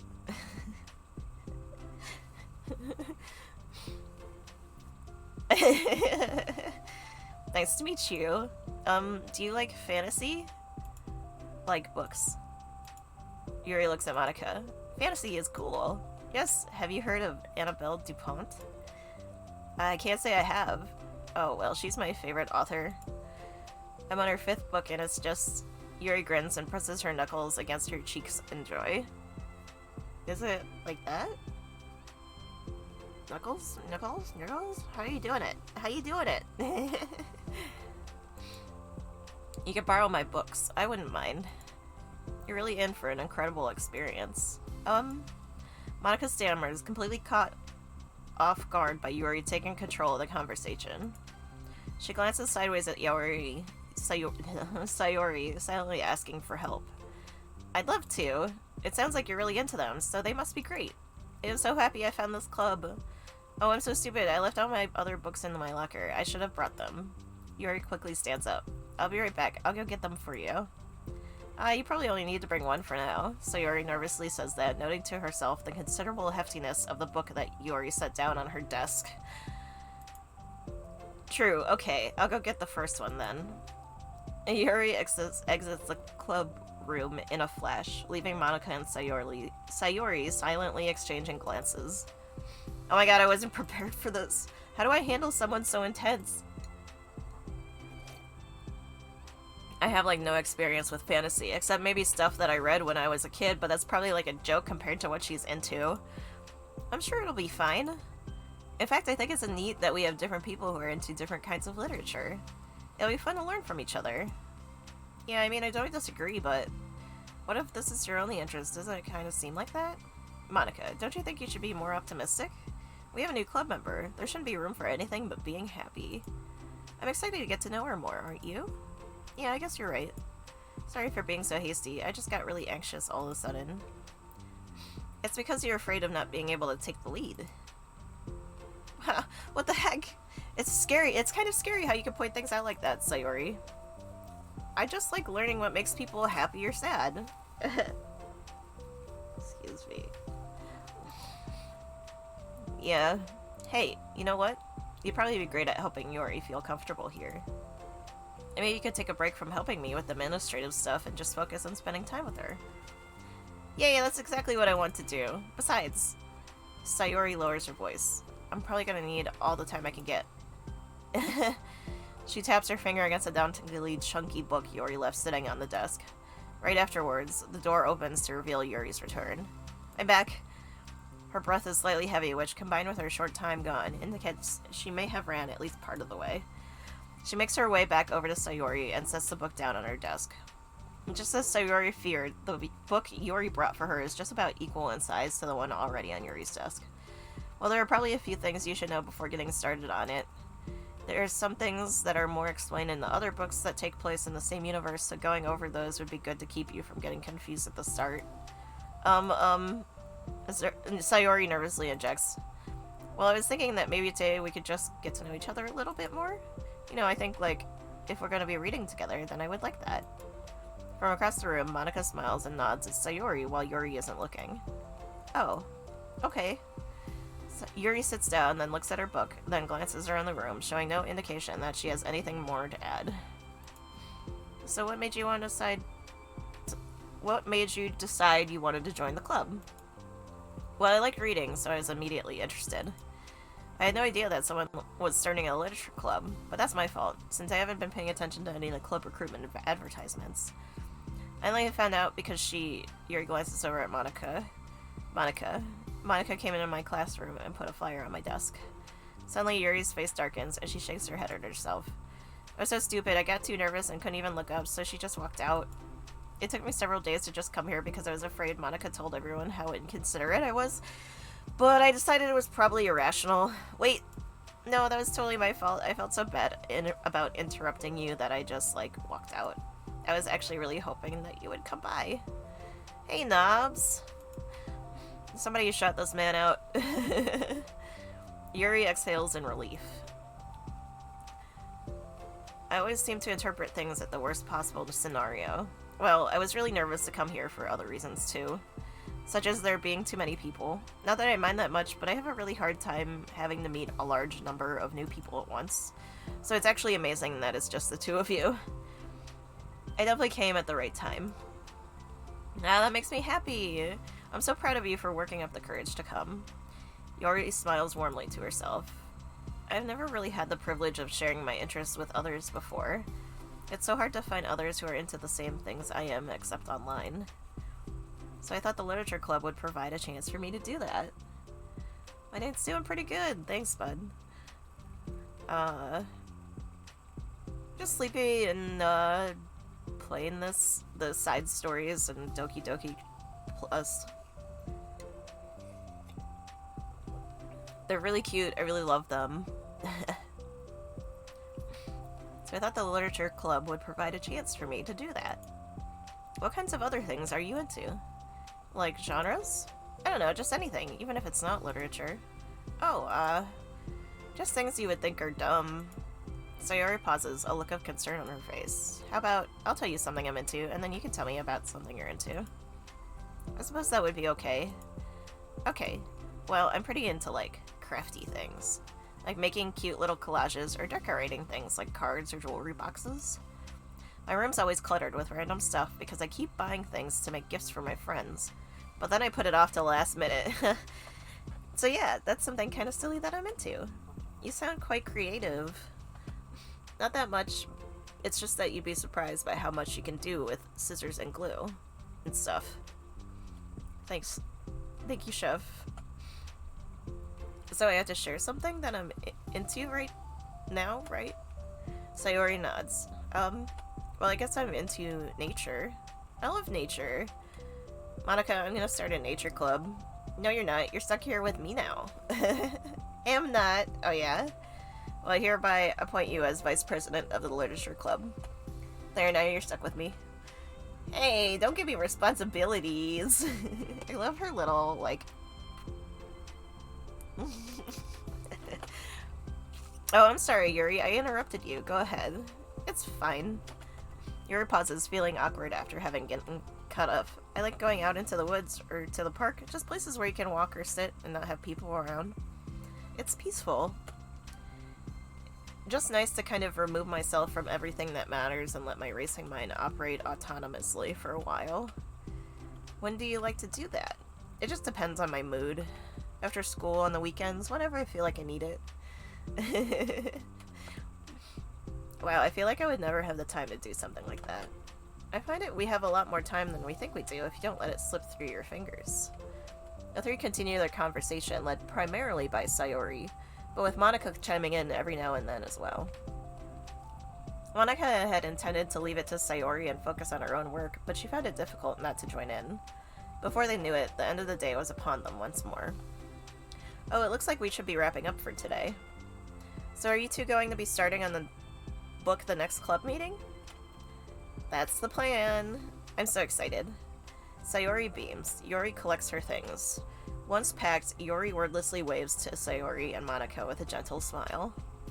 Bye! As Yuri exits, Sayori enthusiastically returns her farewell. Once again, Sayori and Monaco are left in the classroom. Sayori, you are a lifesaver. Yeah, I didn't do anything, I just talked. Still. Besides, it really lifted my mood. It feels really nice when I can put energy toward other people like that. She was really excited to be included, you know? It made me happy.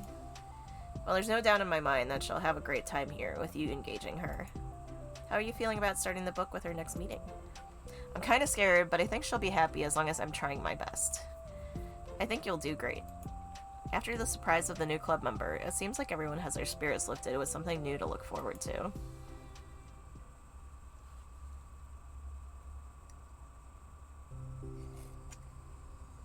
Another school day ends. Swallowing her anxiety, Yuri makes her way to the classroom, expecting to be the last one to arrive. She opens the door. She's surprised to find only Sayori in the classroom. It's club time again! Monaco went to the computer lab, so it's just us today. Is that okay? Yuri silently nods, unable to make eye contact. I'm sorry about yesterday, huh? Sayori tilts her head, unsure of what Yuri is talking about. Well, I mean, the way I got overly excited to share my books and how you had stopped me so we could talk first. It was so inconsiderate of me. I got too excited and forgot to think about everyone else in the club, so... Yuri, you didn't do anything wrong. I thought it was cute how excited you were. Well, still, I think I changed my mind about the book. We don't have to read it. Huh? Why? Because I know that you're just humoring me anyway. In retrospect, it's rather obvious that nobody was truly interested. But if you like it so much, then it must be worth sharing. I've already decided I'd join the club, so you don't have to try so hard to entice me. That's not what I was doing. A moment of uncomfortable silence stretches between the two of them. Well, the thing is, we don't even have any club activities yet. I mean, Monica and I have just been working on recruitment stuff mostly. So it just sounded like something fun we could do together, reading your books. You know, like, as a club activity. That would be okay, right? Why am I being so resistant to this anyway? It's exactly what I wanted to do in the first place, and you're being so nice about it. I really don't know what's wrong with me. I'm sorry for being like this. You don't have to apologize. Just tell me if there's anything I can do to help you feel more comfortable here. Sayori pulls her desk up against Yuri's and sits next to her. The book in question is already on Yuri's desk. Peering over, Sayori reads the cover of the book. Dusk Bell. Part 1 of the Everlast Saga. Aha! It's Dusk Bell by Annabelle. Sorry, I'm ready now. Oh, right. I should probably get some paper. Yuri grabs a spiral notebook of hers and tears out a few sheets of paper. Wait, how come you need paper? Oh, it's useful to draw things out sometimes, like maps, timelines, family trees, or just for taking notes. Notes? Yes, that's an effective strategy. Exactly, I'm sure it will be especially helpful for someone new to the genre. Sayori's joke flew completely over Yuri's head. But thinking about it, she decides that it's probably best that it did. Well, I'm not used to having company through this, but I'll help make it as accessible as possible. I trust you, you're like super smart. Oh, please. Yuri tries to dismiss the compliment, but she can't hide her smile and light blush. Ah, she's so cute! You can't generalize intelligence. I'm only smart in the things I have a lot of experience with. Aww. Contrarily, I'm awful at anything involving real people. That should be evident enough from the 2 days I've spent here so far. So in my eyes, it's everyone else who comes off as smart. Especially you. No! Sayori rubs her shoulder against Yuri's. You're such a sweetheart when you're not being shy. Blushy face! Anyway, would you like to get started? Okay. After a minor diversion between them, the two get back on track with their planned club activity. Yuri begins to guide Sayori through the basics of the fantasy world her story takes place in. The more of it she details, the races, factions, history, elements of magic, the more questions Sayori seems to have. But despite Sayori's expectations, Yuri eloquently guides her through in a way that is in a way such that it's fun to follow along. Sleep Force 917. It becomes evident that the world-building aspect of the story, not just the story itself, is one that Yuri finds her passion leaning towards. How do people come up with this stuff? It's like the exact opposite of the kind of writing that I do. What kind of writing? Oh, like poetry and stuff like that. The things I write are like just putting down the feelings that come into my head, you know? But this is like, there must be so much planning and hard work. Ah, you're into poetry? I think there's an appendix that includes some of the kingdom's written works, like poetry and folk songs. No way! Yuri giggles, filling Sayori's heart with happiness when she realizes it's the first time she's heard Yuri laugh. It means Yuri must be having fun. Anyway, I think we can get started reading now if you're ready. Okay, but I can't read very fast. Well, that's fine. I am very patient. Patience is something I pride myself in. I see. Sayori jots Yuri is patient in her notes. Hey, that's for the book. Yeah, just kidding. But I'm kind of glad you're patient because I need that sometimes. A lot of times. Sayori flips through the first few pages of the book, getting past the table of contents. Okay, chapter 1. The room becomes silent as the two of them begin to read. But the silence only lasts for a moment before Sayori speaks up again. What does vindicated mean? Well, in this context, it essentially means that he was proven innocent. It's okay to ask questions, right? Of course. Sayori turns the page. Are these footnotes? A lot of the dialogue has cultural references that require explanation to be understood. The two continue reading. Yuri's relaxed expression remains unchanged. Meanwhile, Sayori's expression grows tense as she tries to make her way through the dense text. Up until now, their expressions had been reversed, with Sayori easily navigating social situations and Yuri struggling in them. But the tables have turned. Wait, are they talking about the past right now, or the present? Where? Right here. They are talking about the past. The paragraphs are describing a flashback that Barnes is having. But they didn't tell me that. It's implied from the context. Sayori rubs her temples. The two of them continue, with Sayori asking fewer questions. She begins to understand the value in the notes, as she finds herself referring to them somewhat often, and even adding to them. But her reduction in questions comes not from her getting used to the reading, but rather from fearing that she'll come across as stupid. Nah.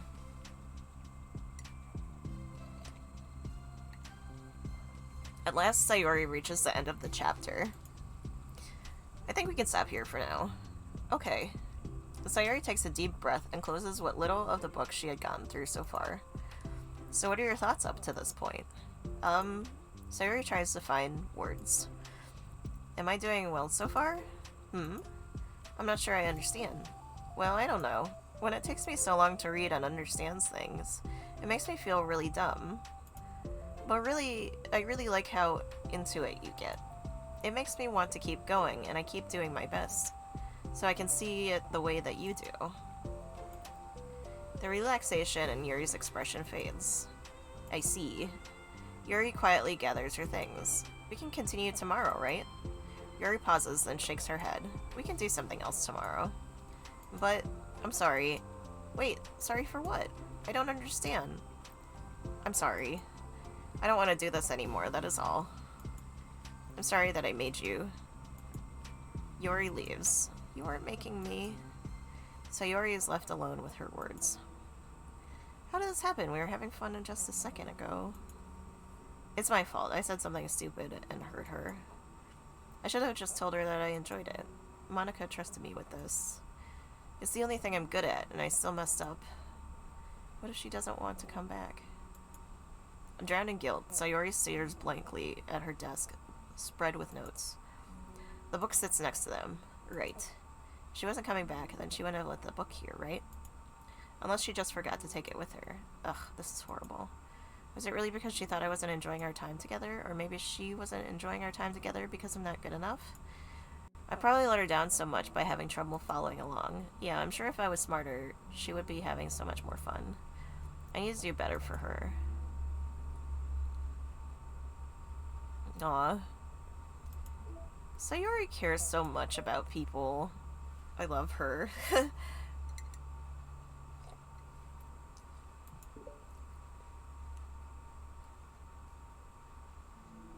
For the first time, Sayori is the first to enter the club room. Anxiety courses through her relentlessly. Will Yuri show up today? Sitting at the desk, she stamps her feet in an attempt to calm down. Why am I letting this affect me so much? I'm doing everything I can to make Yuri happy, but my best wasn't good enough. But it was still my best. I'm letting everyone down. I'm always just a disappointment. Sayori continues to wrestle with her self-deprecating thoughts. Every tiny noise causes her to lift her head in anticipation of Yuri's arrival. Oof, I know that feeling. Minutes pass, and nobody enters the club room. Not Yuri or Monica. Gosh, I'm so late. Why did I offer to help those students with their work? I'm such a pushover sometimes. I'm going to leave such a bad impression on new club members like Yuri if I'm not the first one there. Monica rounds the corner, approaching the club room. As she does so... Yuri? Yuri jumps at the sound of Monica's voice. She's sitting outside the club room, against the wall next to the door. Embarrassed, she quickly closes the book she was reading and stands up. Oh gosh, I'm so sorry I'm late. You didn't have to wait outside for me. The door to the club room was open. It's not... Yuri stammers, unable to explain herself. She peers inside the classroom through the window and looks away. Actually, I was wondering if I could help you today instead. Huh? Me? With club publicity stuff? Yes! Monica is utterly confused. Why is Yuri asking this all of a sudden when she was so eager to spend time with Sayori before? How do they not get along after all? Monica looks into the club room herself and see Sayori sitting alone inside. Okay, it's kind of a simple job, but I'd be happy for you to tag along. Me too. Monica's worried, but she finds it difficult to insert herself into whatever conflict that may have arisen. It's a little ironic, she realizes, that she could be so conflict avoidant after having been in the debate club. Okay, let's take a walk together. I just have to make copies of this new flyer, then go around the billboards and replace the old ones with new ones. Yuri nods, and the two set off. Oh no! The two walk in silence. Without Sayori, Monica finds it quite difficult to strike up conversation. So, how's everything been going? Fine. That's good. Neither of them follow up with anything more. Monica tenses up at the stinted conversation. How the heck does Sayori do it? Sorry I didn't see you yesterday. I went straight to the computer lab to work on the flyers. Sayori told me. What did you two end up doing yesterday? Just some reading. Oh, I'm glad. It's really starting to feel more like a literature club now. Yeah, it's kind of funny. I felt so intimidated at first when I heard about the kind of reading you were into. But you know, it's kind of stupid of me because I'm just intimidated by things I'm not good at. And it's silly to assume that everyone who comes to the club will just have the same interests as me. But it's so cool that you were able to get Sayori into it. It's like the club is working. I'm really happy about that. She's not into it. Huh? She's not into it, and I'm stupid for forcing it onto her. Yuri falls silent again, as if she started her thought but can't figure out how to continue it. Did something happen? Yuri sighs. No, it's just me. Yuri pauses. I'm thinking. A moment passes in silence, then Yuri shakes her head. I shouldn't be complaining to you all of a sudden. Don't be silly. I won't think you're complaining. I just want to make sure you feel welcome. If it's important to that, then you can tell me anything. Well, I do feel welcome. Too welcome, I guess. It's not an issue with the club, it's just an issue with me. So I feel wrong to inconvenience you with it. Monica pauses and thinks.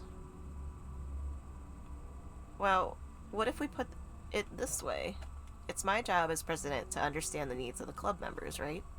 We're going to have all kinds of people joining this club, hopefully anyway.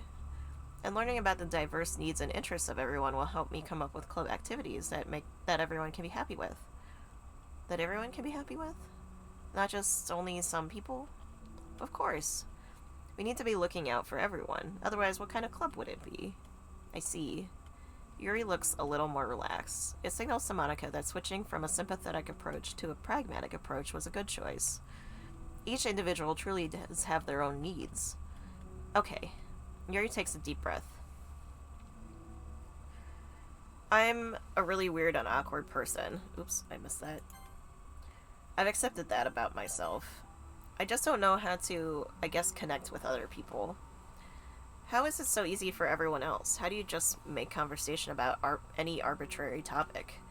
I can talk for hours about things I'm into, unfortunately so much that I don't know when to stop. But for anything else, I just have no idea what to say. So I understand that about myself. I'm just not good with people. I can't help it. So it feels like whenever I'm confronted with a new social situation, I'm either ignored, or made fun of, or taken pity on. And Sayori falls into the third category. She what? Hold on, what you're saying. Hold on. You're saying that Sayori is taking pity on you. Yuri nods. I just want to be treated like a normal person. If you don't like me or don't connect with my interests, then just tell me. I can accept that and move on. Sayori is too nice to me. I'm so stupid for not realizing that she would just go along with whatever I pushed onto her. Nobody deserves to put themselves through that kind of discomfort just because they pity some weirdo who doesn't know how to make friends. It's the worst feeling. I hate it. Yuri's sharp words cut through the intense air.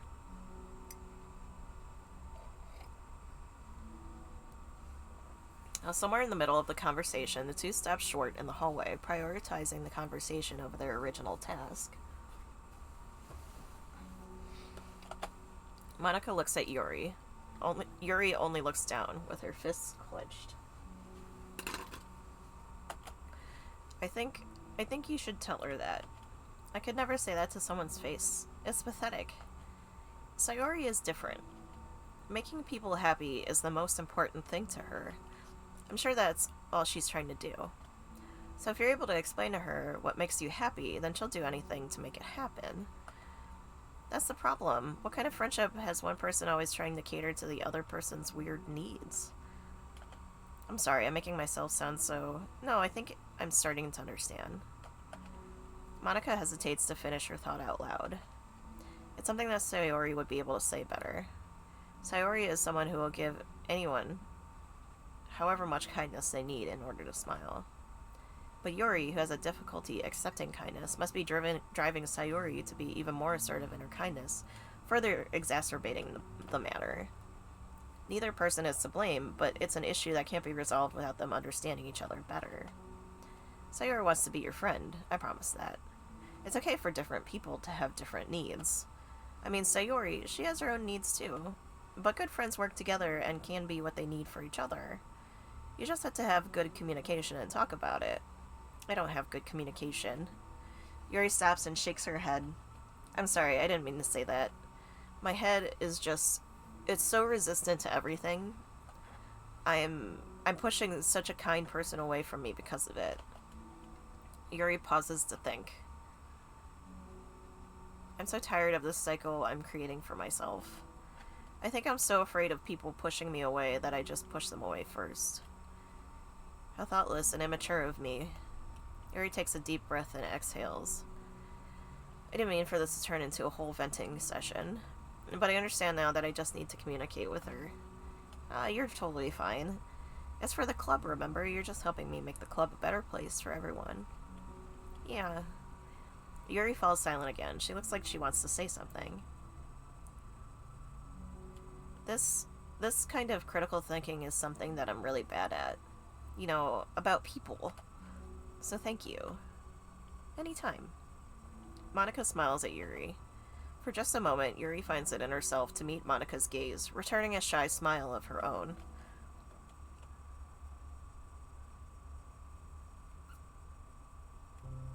Yuri and Monica finish replacing the old flyers with new ones. More accurately, Monica did the work while Yuri followed along, but as the classroom once again draws near, so does Yuri's confrontation. I can't do this. Yes, you can, it'll be great. Yuri sighs and shakes her head. I'm never going to feel confident enough. I just have to do it. If I don't do it now, I never will. Yuri starts toward the door, but then turns to face Monica. You're not just going to wait it outside, are you? I can take a walk. Want me to get you a coffee or something? Actually, I prefer tea. I like to make my own, though, so please don't worry about it. Although I suppose that's one downside of reading here in the club rather than at home. I don't get to drink tea while reading. Sorry, I guess that has nothing to do with this. You know, now that you mention it, I bet we could get permission to keep stuff for the tea in the club room. You can use, like, an electric kettle to heat up water, right? Would that really be possible? I'll look into it. I think it would be great. Yuri smiles and nods at the thought. Well, I'll be back in a bit. Good luck. Monica waves at Yuri, then turns around and departs down the hallway as Yuri's smile fades once more. A moment of daydreaming about tea is enough to save her from the anxiety of the task that lies before her. But it must be done. Taking one more deep breath, Yuri timidly opens the clubroom door. Yuri? Wait. Hold on, I'm not done yet. Sayori shuffles a bunch of papers around. Yuri stammers, her words suddenly caught in her throat. At the moment, she realized how Sayori had been spending her afternoon. I wasn't expecting you to come today. I was really hoping to make it all the way through the next chapter first. But I got most of the way through it. And look! Sayori holds up a sheet of paper. It's a page of notes beautifully produced with indentation, categories, and even color coding. As Yuri sees it, her expression shifts from anxiety to despair. I was afraid you were getting disappointed in me, so I've been trying really hard. Stop. Yuri presses her fists against her forehead. Please stop. I can't take this. Yuri? Sayori's voice quivers in shock after having received the exact opposite response she was expecting. I'm sorry. Sayori looks away in guilt. Did I do something wrong? I don't understand. If I did something wrong, please tell me. Yuri shakes her head. No, it's me. I keep putting myself in these situations where people are afraid to treat me normally. If you don't like this kind of reading, it's okay. Please just tell me. I don't need to be treated differently just because I'm weird. But I don't treat you differently. I just want my friends to be happy. So I thought if we did something together that you really like. I don't want your pity. Why did I do that? Yuri sinks to her knees. Her voice squeaks. I'm sorry. Tears of guilt and self-loathing begin to stream down her face. This isn't how it was supposed to go. Why is it so hard to just articulate your thoughts? Why do you end up pushing everyone away from you?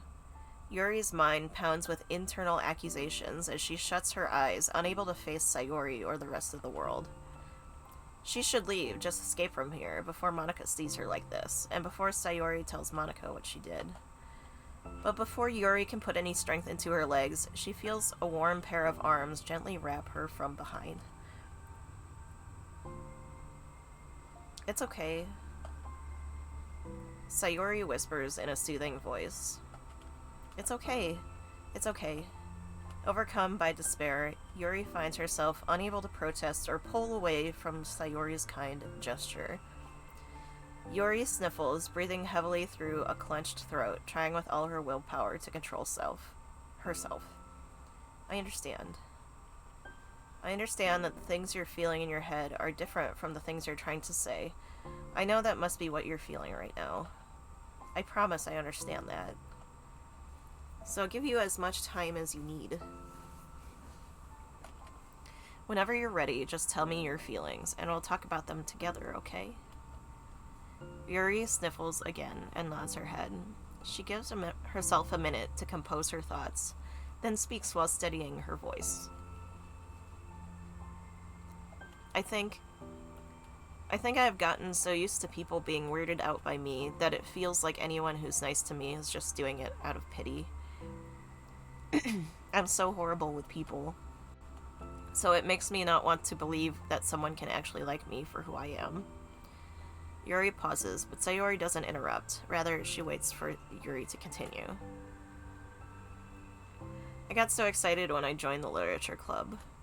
I thought that it was finally my chance to make friends through my interests. Because my interests are the only things I know how to talk about. It's all I have going for me. But then whenever I catch myself getting overly obsessive in front of other people, it feels like I'm making a fool of myself.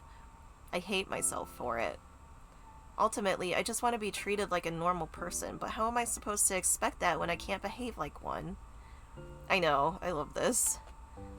I just want to learn how to get along with people and stop ruining things for myself. That's all. Yuri finishes her thoughts, feeling more steady after having gotten them out. Sayori, who can feel Yuri's breath rise and fall from beneath her arms, realizes that as well. Thank you for helping me understand you a little bit better. You know, you were so great at helping me while we were reading, so I'll help you with the things that you need too. But I feel like it would just be frustrating for you with how much patience I require sometimes. Aww. That sounds kind of familiar. I couldn't stop worrying about that while we were reading. I was so afraid you would get frustrated with me. But I would never do that. I did my best to reassure you by mentioning how I have a lot of patience. Yeah, I know, but my irrational fears just won't be quiet sometimes. I'm sure that's the same for you, right? Yeah. Irrational fears. Well, you know, there's no way that you could frustrate me because I already like you as the person you are. I know you said you had a hard time believing that, but I promise that it's true. You don't have to be a social person for people to like you. I think you're really considerate in your own way, you know, worrying so much about people's feelings. We're all kind of weird. It's a literature club, huh? But it's the best part that we're all different and have different interests. Like, about the book. I'm reading it because I want to. I promise. That's what I really want. It's a bit of a struggle, but try not to mistake that for me not enjoying it. I mean, we could never discover new things if we didn't try them first, right?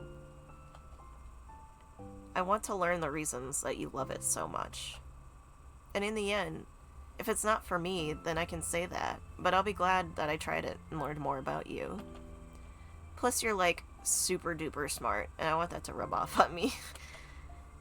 Yuri fights back a smile with that comment. Already, the heavy atmosphere surrounding her seems to have evaporated through the caress of Sayori's arms. Your hair is so pretty. I always wanted long hair, but I was awful at taking care of it, so I cut it all off. Yuri's tension relaxes. For once, she feels okay just listening rather than worrying so much about saying the right thing. Sayori, sensing Yuri's comfort, lets her rest. It must be so difficult for her to feel relaxed around other people.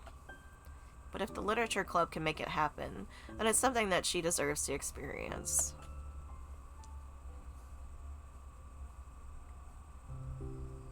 Well then, based on my understanding of your feelings, I suppose I wouldn't mind if we were to continue reading. That's what I wanted to hear. But we could stop at any time. If you truly don't like it, please be honest about it. I won't be offended. Of course. But I'm not going to judge anything this early on, though, so we'll just see what happens. Oh, and,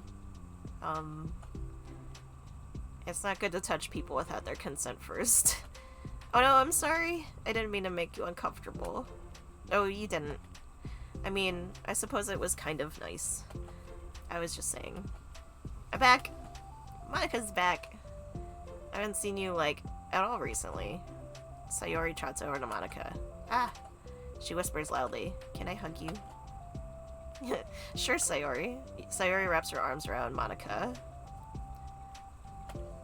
Yeah. Oh yeah, Yuri. It might be good to know. Sayori can be kind of a hug monster. Ah. Hey, don't call me a monster. Artemis is a monster. If he inherits the kingdom, it could spell disaster. Yuri laughs. Monika perplexedly looks between the two of them, then smiles. Well, I'm glad you've been enjoying our reading so far. It's like our first real activity as a literature club. Ah, about that. Well, you've been so patient with exploring my interests. I think that it would be inconsiderate of me not to return the favor to you and learn about the things that you like. Yes! Do you like poetry? Yuri smiles. Just Monika. Just Monika. Just Monika.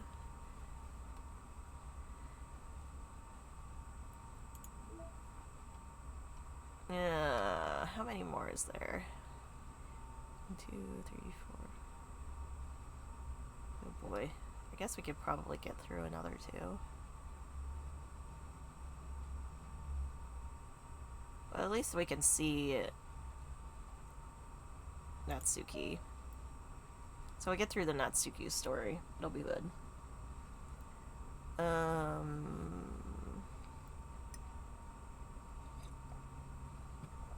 Let's see.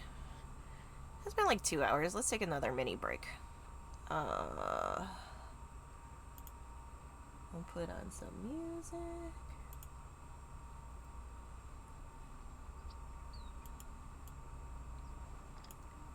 Alright.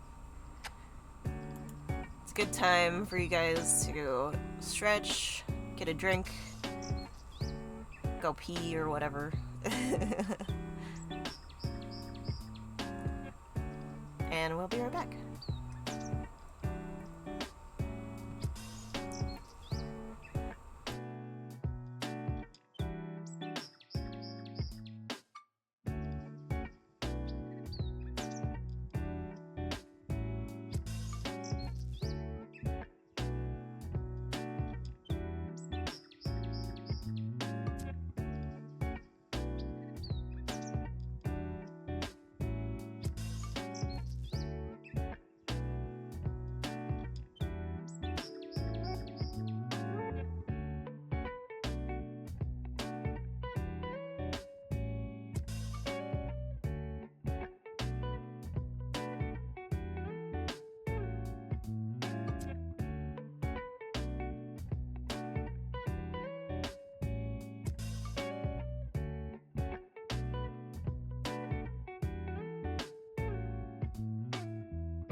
Excuse me, sorry.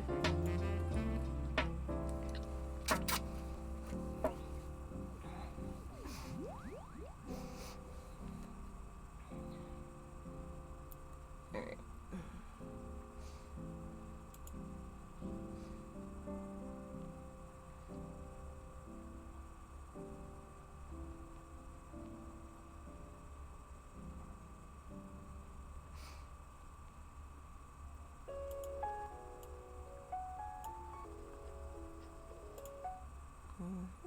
Let's go back. Alrighty.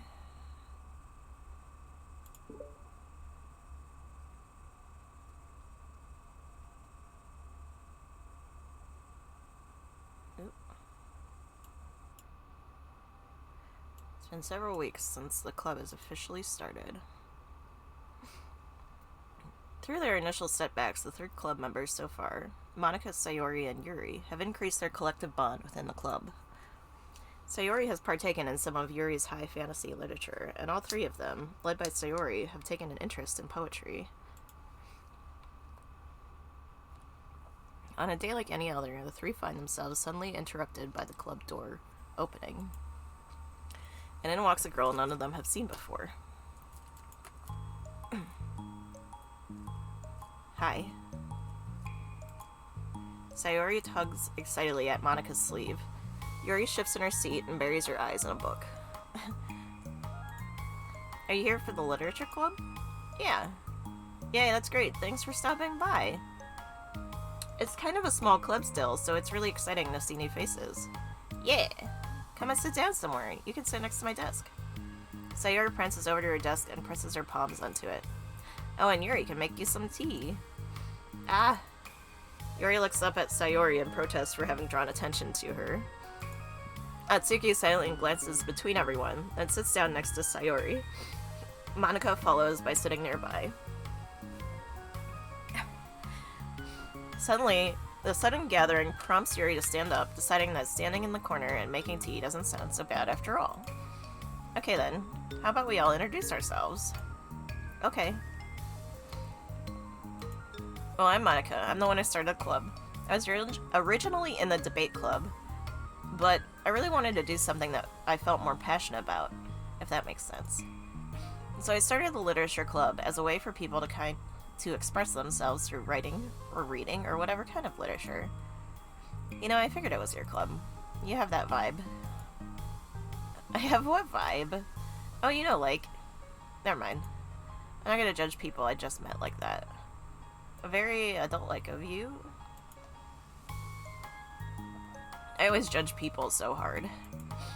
Oh, no you don't, Sayori. Yes, she does.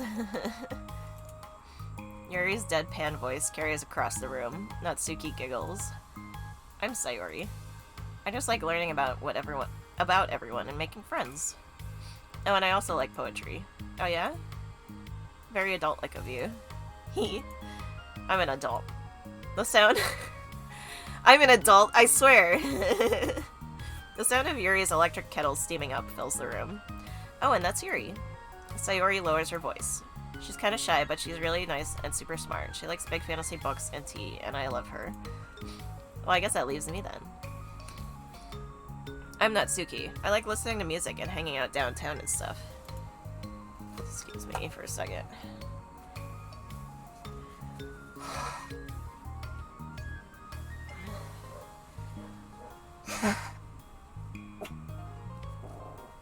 It's okay, buddy.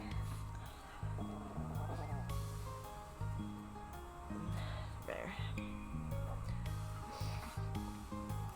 My favorite ice cream flavor is strawberry. And that's why you dyed your hair pink? Ooh, let's get ice cream. My favorite flavor is probably cookie dough? Or maybe chocolate? It's cookie dough.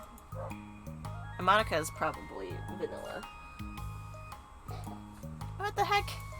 I take way too many online quizzes. The ice cream ones are always accurate. What's Yuri's favorite? Natsuki shrugs. Probably green tea. I'm just joking, I have no idea for Yuri. Still. It's pretty chill here. Do you like to just hang out, or do you actually do club stuff? Well, we do club stuff too. It just hasn't been very structured yet, since we only have like 3 members, so we kind of just loosely spend our time doing the stuff we like. But I keep thinking it's about time we start, like, with, like, some more structured club activities. It's been a while by now since I started a club, so yeah. Well, with that being said, what kind of literature are you into, Natsuki? Anything you'd like the club to get into? Manga!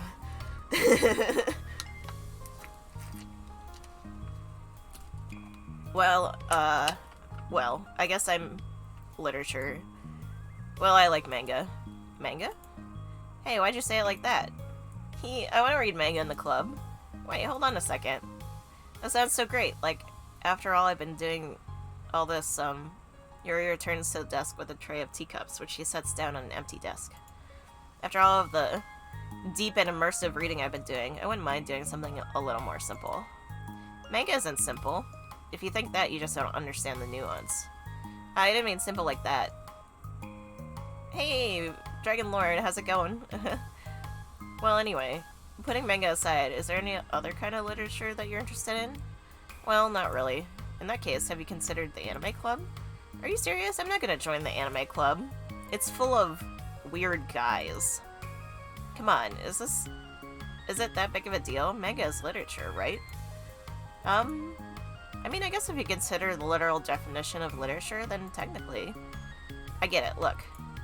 I'll do whatever club activities you want. Can I please join? I won't bother anyone. If I can just, like, keep my manga here and hang out after school, I'll do literally whatever you want me to do. That's fine, right? Yeah, I guess there's nothing wrong with that. Oh my god, thank you. You're the best. I have most of it crammed into my locker, so I'm gonna start getting it, okay? Natsuki stands up. Need some help? Nah, I got it. I don't want you to see my locker. If you say so, but there's no way it's worse than mine. I hope we never find out then. Natsuki exits the club room, leaving everyone in silence, save for the sound of Yuri sipping her tea. I'm such a pushover. Hey, it's not that bad. Natsuki seems like a lot of fun.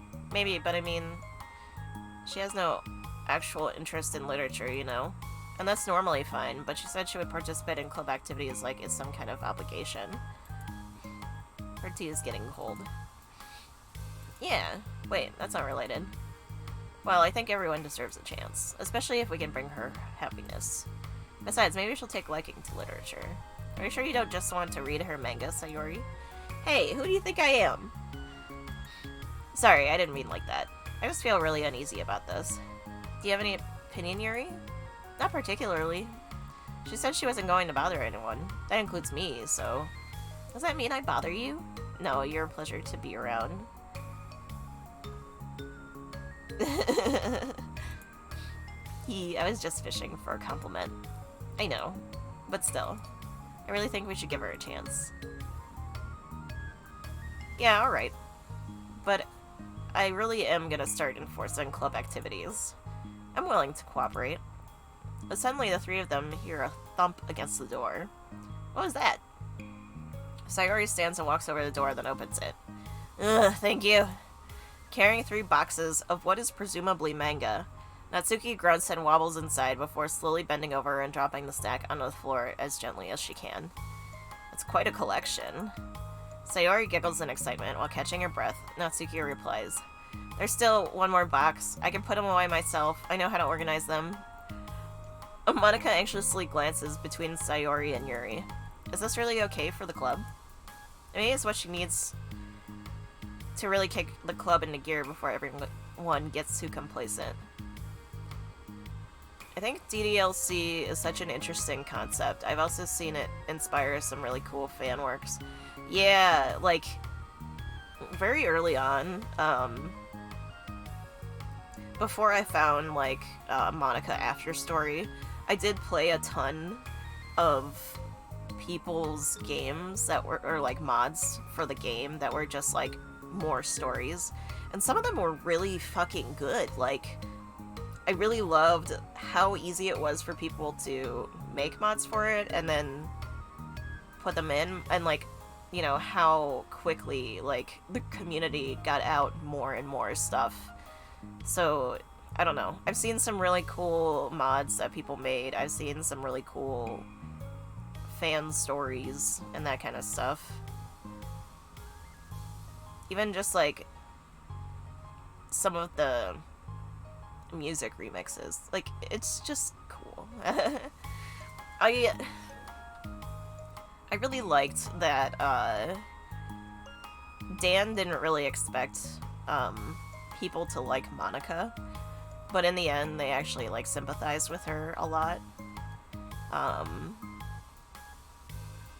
And I'm very excited to see where he takes this story, because, like, even with the DDLC Plus stuff content, it does have, like, some other things, like, kind of alluding to the fact that they're probably going to make another one.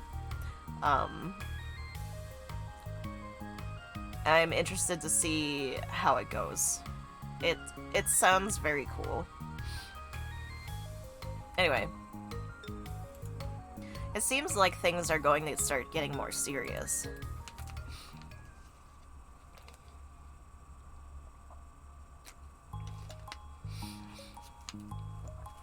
At the next club meeting, Monica is the first to arrive.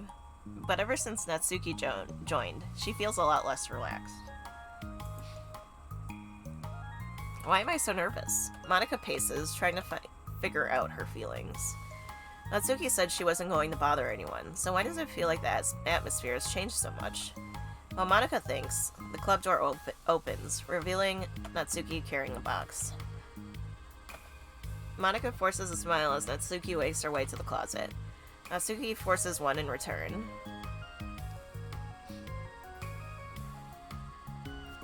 Need help? No, I got it. Monica awkwardly tries to start some kind of conversation, but fails. Curious, she peeks into the closet where Natsuki is stashing all of her manga. Once dull with school supplies, the shelves are now vibrant with bright colors and cute-looking artwork. You know, the top shelf is pretty empty. Maybe we could keep it up there? I can't reach up there. It would be so inconvenient. Yeah, but... Monica sighs. The teachers are going to ask what all this manga is doing in here, and I have to tell them it's for the literature club. So? Monica backs off and slumps into a desk.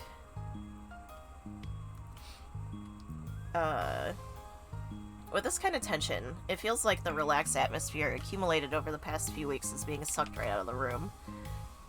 Good afternoon. Sayori spins into the club room. Oh, I see somebody is in a good mood. Yeah, because I have this. Sayori brandishes a cookie wrapped in plastic. I found some money and got a cookie. Ooh, that's so pretty. Sayori trots over to the closet. The colorful shelves catch her eye. Which one do I start with? Well, I can start by giving me a bite of that cookie. No way. I saved up all of my luck to find that money. If you want entry into my kingdom, you need to pay the tax, peasant. Boo. Defeated, Sayori unwraps her cookie and breaks off a piece for Natsuki. Then Yuri silently walks into the club room. Monica glances at her with pleading eyes. Yuri returns a quick nod of understanding. Well, everyone is here now. Despite the club only having one more person than before, it somehow feels twice as lively. Okay, so I think we should go over some potential club activities and see which ones we want to do first. Oop, I missed some stuff.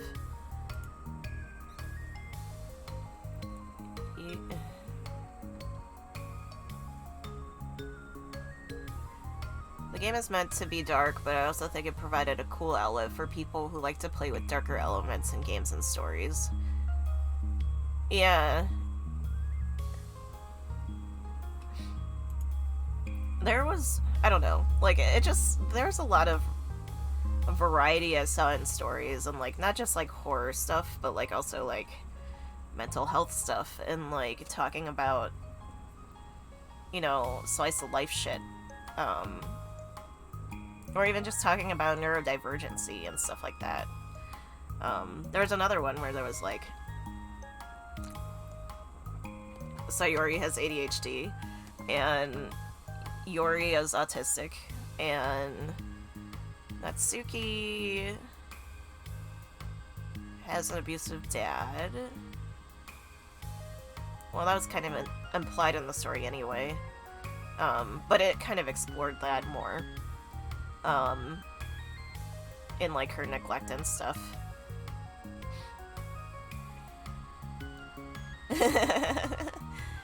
Okay, so I think today we should go over some potential club activities and see which ones we want to do first.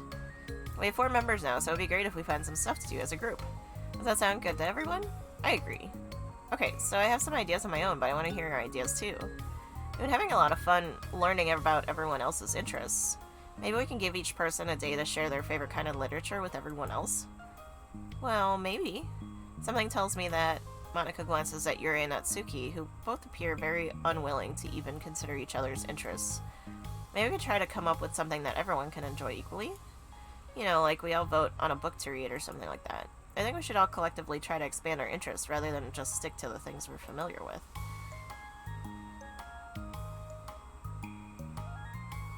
Why does it feel like I'm being targeted here? Natsuki, didn't you say you would go along with whatever the club wanted to do?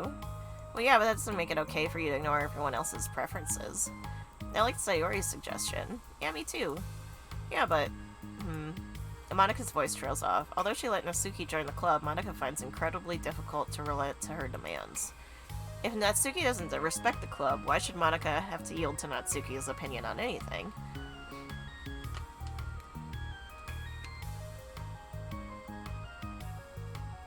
Aw, Dragon Lord, I'm sorry.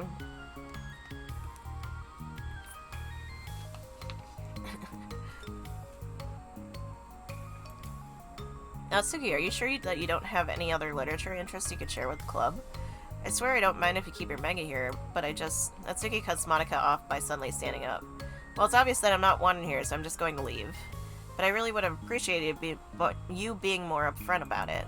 Okay, I think you're kind of jumping to conclusions here, but you're free to do whatever you want. Natsuki shoots Monica a quick glare before walking straight out of the room. Oh no. Sayori runs after her, leaving just Monica and Yuri. For a second time today, Monica slumps down into a desk. Why am I such a jerk? No, she's a jerk. She's just making me feel this way. Monica looks up at Yuri, seeking affirmation. Yuri looks away. She probably just went around looking for the smallest club to find, so she doesn't have to participate. How does she expect me to give her respect when she has no respect for the club?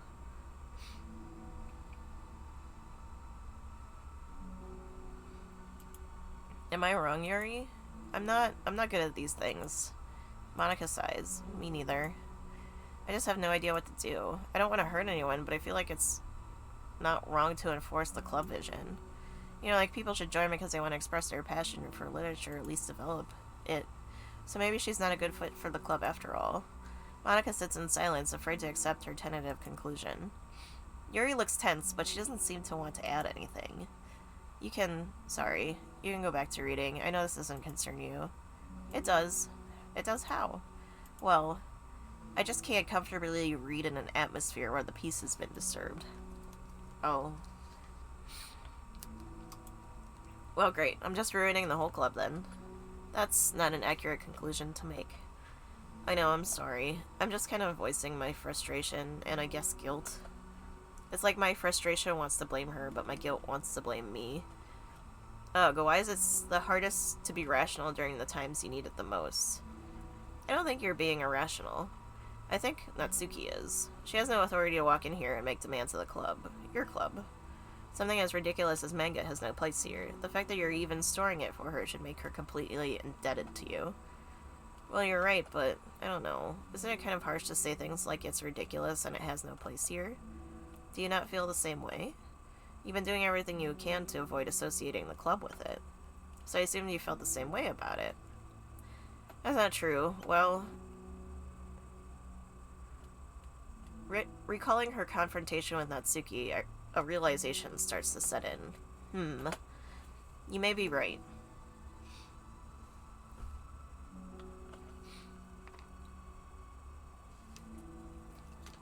Damn it, I want sushi again. Why is it 10 o'clock at night? I mean, if it was anything besides manga, would I really be acting like this? Maybe I'm just convincing myself it has nothing to do with the manga. I'm really upset that I would let myself do that. With a sigh, Monica walks over to the closet. She finds herself staring at the colorful shelves. It's just, this really wasn't what I had in mind for a club about literature. There shouldn't be anything wrong with that. Monica starts defending her position once again. It's a complicated issue that Monica has failed to consider before now. Where is even the line drawn at what's considered literature?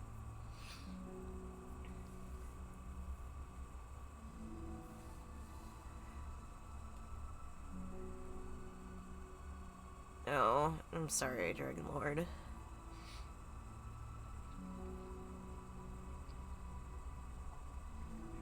Yeah, I work nights. I used to work nights. Now I just am up at night.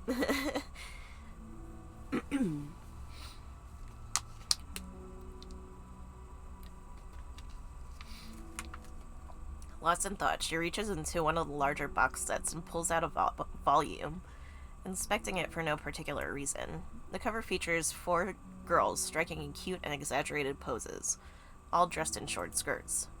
Yeah, I mean, amused by the absurdity of the cover, Monica opens the book.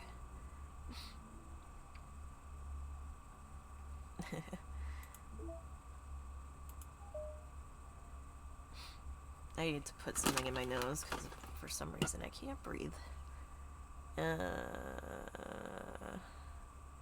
1 second while I do this to my face.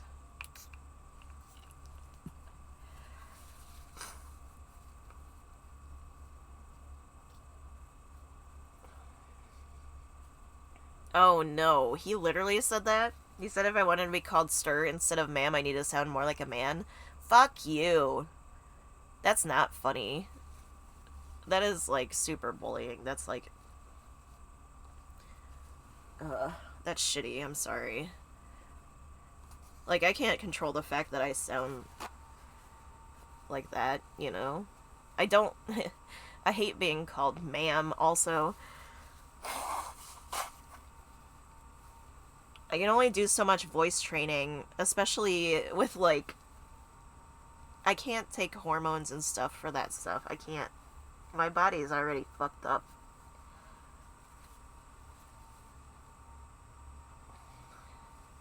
Whoops, my nose is bleeding.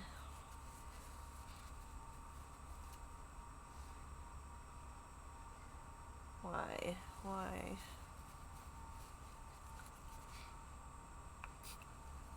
Do we need to take his knees? Yes, apparently.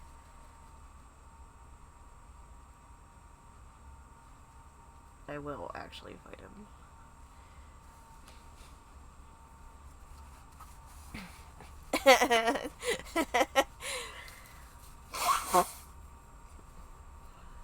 Do we need to fuck him? Shuffle fuck him.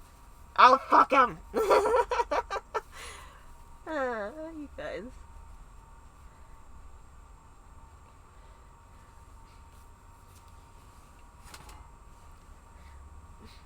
Well, he's typically good about trying to use my correct pronouns and say sir, but I think he was trying to make a joke.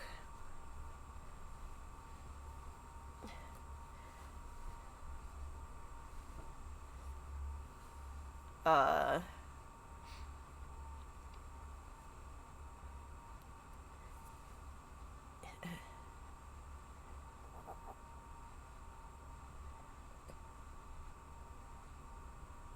think he was trying to make a joke. I mean...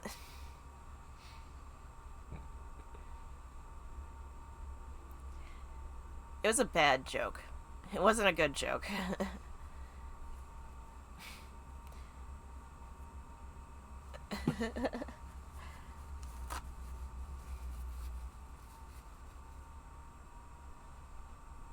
I think my nose stopped bleeding.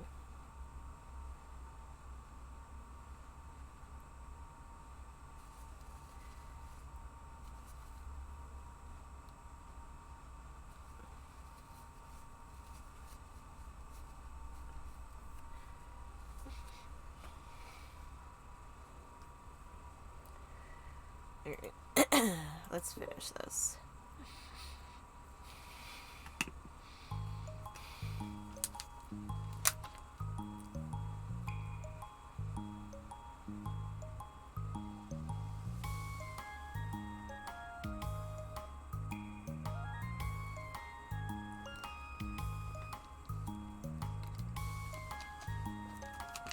Things. So, like, first of all, you're supposed to punch up when you're teasing somebody. Or no. Yeah. You don't want to make fun of anything that they can't control, because that's just rude. Like, that's just my general rule when I'm trying to tease somebody or make a joke or whatever.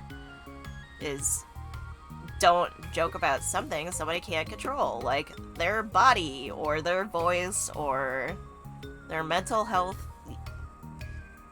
Unless you're making fun of, like, how much you hate mental health, how much you hate your own mental health, that's, like, different. Make fun of decisions, not emotions or their body. Like, just don't.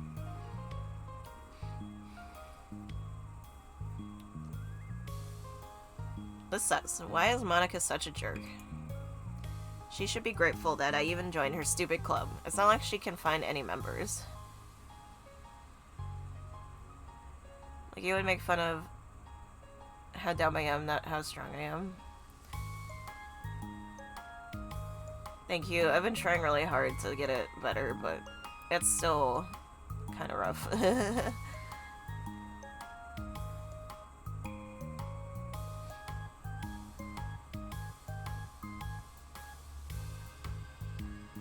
But I appreciate you. Thank you. Ambitious. Monica's usually really nice. She cares so much about everyone in the club being happy. Yeah, right. Well, she usually does. Maybe when she's not busy being so judgmental. So what if I'm into manga? Why can't just one person accept that instead of being so condescending about it? I accept it. I think it's cute. Oh, come on, that's condescending too. Sorry, I didn't mean it like that. I just want to support you. Natsuki sighs. I know, thanks. This just really sucks. Do you want me to talk to Monica? I don't know. It's not like it's gonna change her opinion of me. Like, even if you were to convince her to back off. That wouldn't suddenly make me feel like I'm actually welcome in the club.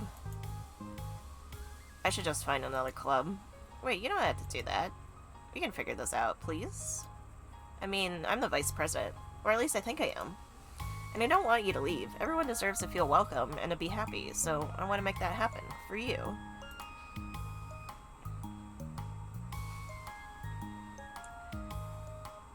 Yeah. Microdosing tea I have also considered. Like just enough for my voice to drop, pretty much. And that's it. But you also can't really control what happens first and not, and all that shit. Like with my luck, I'll just get all black, all butt hair, you know. Oops, all butt hair instead of the voice changes I want. I was wondering, what was the reason you decided to join the literature club? Well,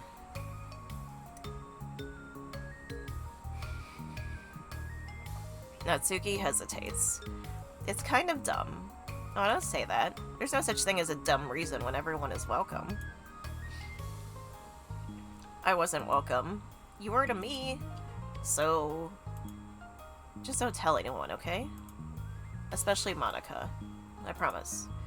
Natsuki sighs. I'm just tired of everyone judging me all the time.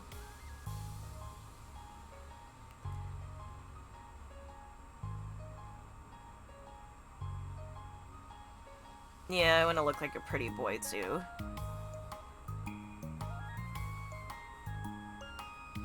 I can't enjoy any of the stuff I'm into without people making snotty comments about it. Not that I care about what anyone else thinks.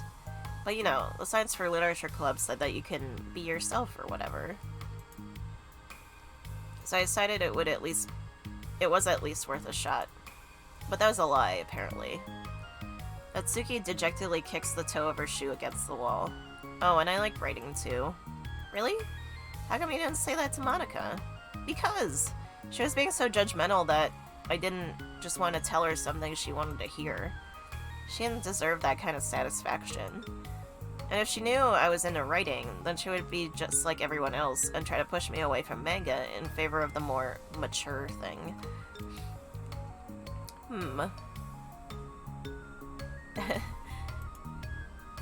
The two of them remained silent for a while. Hey! Don't shout me out on my own channel. Dang it!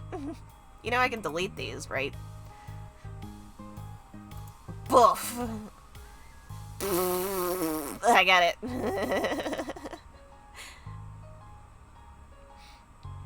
Ah, heck. Bullied. I didn't think it would actually delete your whole thing. I thought it would just take away the...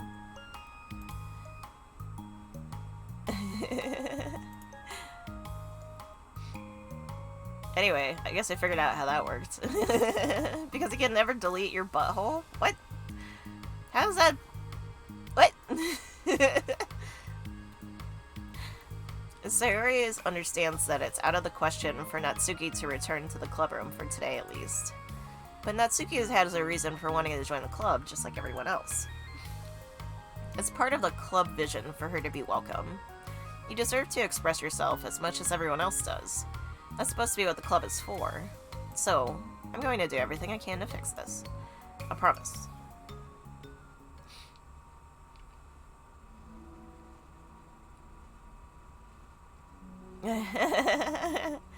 It's lunchtime the next day. The cafeteria and hallways are bustling with students rushing to meet their friends and make the most out of their limited break time. Where could she be? Among them is Monica, who always eats lunch in her classroom, but she has some additional business today. Fearing Natsuki would avoid coming to the club, Monica decided to try to find her during lunch so that she can make amends. After searching for an extensive time, Monica finally spots her. Despite her short stature, Natsuki's bright hair helps her stand out from the crowd. Oh gosh. Suddenly feeling awkward, Monica is afraid to get closer. Natsuki is with some friends whom Monica doesn't recognize, and they're all energetically chatting together. It'd be really tactless to just interrupt them. Friend 1. Oh yeah, did you end up joining that literature club or what? Huh? Of course I joined. Why wouldn't I? Ha! I told you she would join. Ah, come on. You know she only joined because you wouldn't stop giving her crap about the anime club. I told you I never wanted to join that stupid club. Oh, sure. Well, you have to give her some credit for at least making an effort to finally grow past that trash. Aha, true. Well, congrats on finally graduating middle school, Natsuki. We're proud of you. Shut up, just let me do my thing. I'm just joking, you know. You know we love you.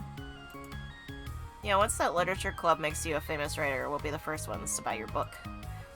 What, you're gonna buy her smutty fanfiction? Well, obviously, I want a signed copy. That's like years ago. You don't think I've grown out of it by now?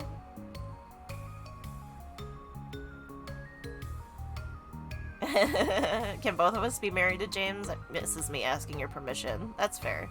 Yeah, that's fine. You have to ask probably Chef and the other husbands, though. I told you I was joking. Besides, it's a good reminder for how far you've come since then. Not to mention, you couldn't have done it without us.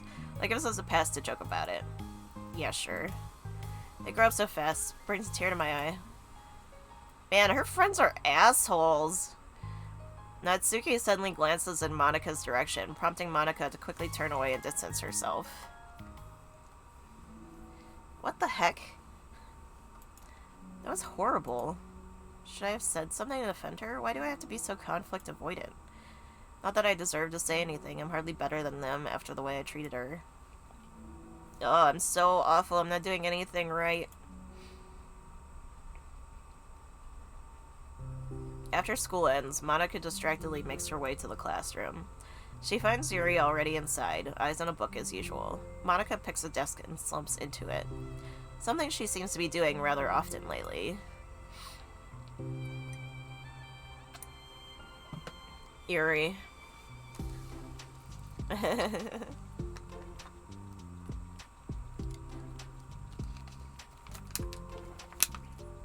Yuri, I don't think I can be club president. I suck at handling anything that doesn't, go, exactly my way. Yuri looks up from her book. It's like the literature club is a place where you get to express yourself, unless it's in a way that I don't like. I'm so mad at myself. And I'm especially mad that I didn't have the self-reflection skills to realize what I was doing. So much for maturity. Sorry, I really shouldn't be complaining out loud like this. There's just a lot on my mind. No. Huh? I enjoy listening. Really? Mm-hmm. Why? Yuri shrugs. It just makes me feel nice.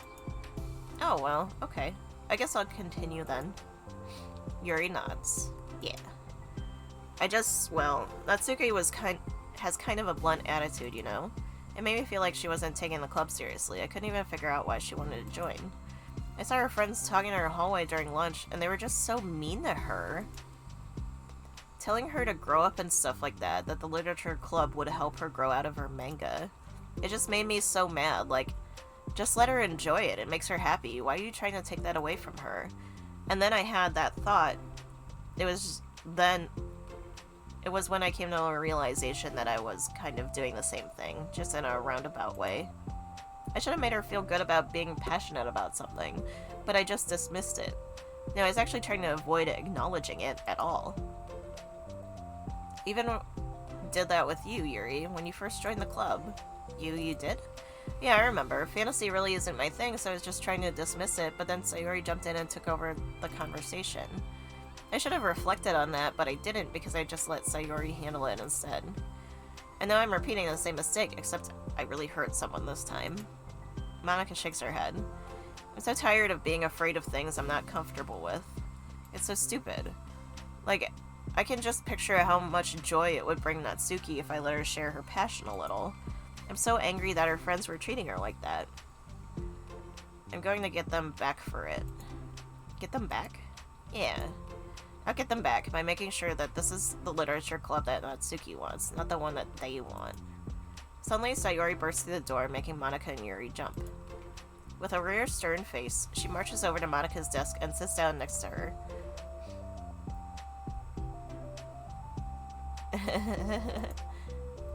I'm having an intervention. I can do that because I'm vice president. Is this about Natsuki? Yes. Yeah, I know. I messed up. I'm super sorry. I was just talking to Yuri about it. Ohio.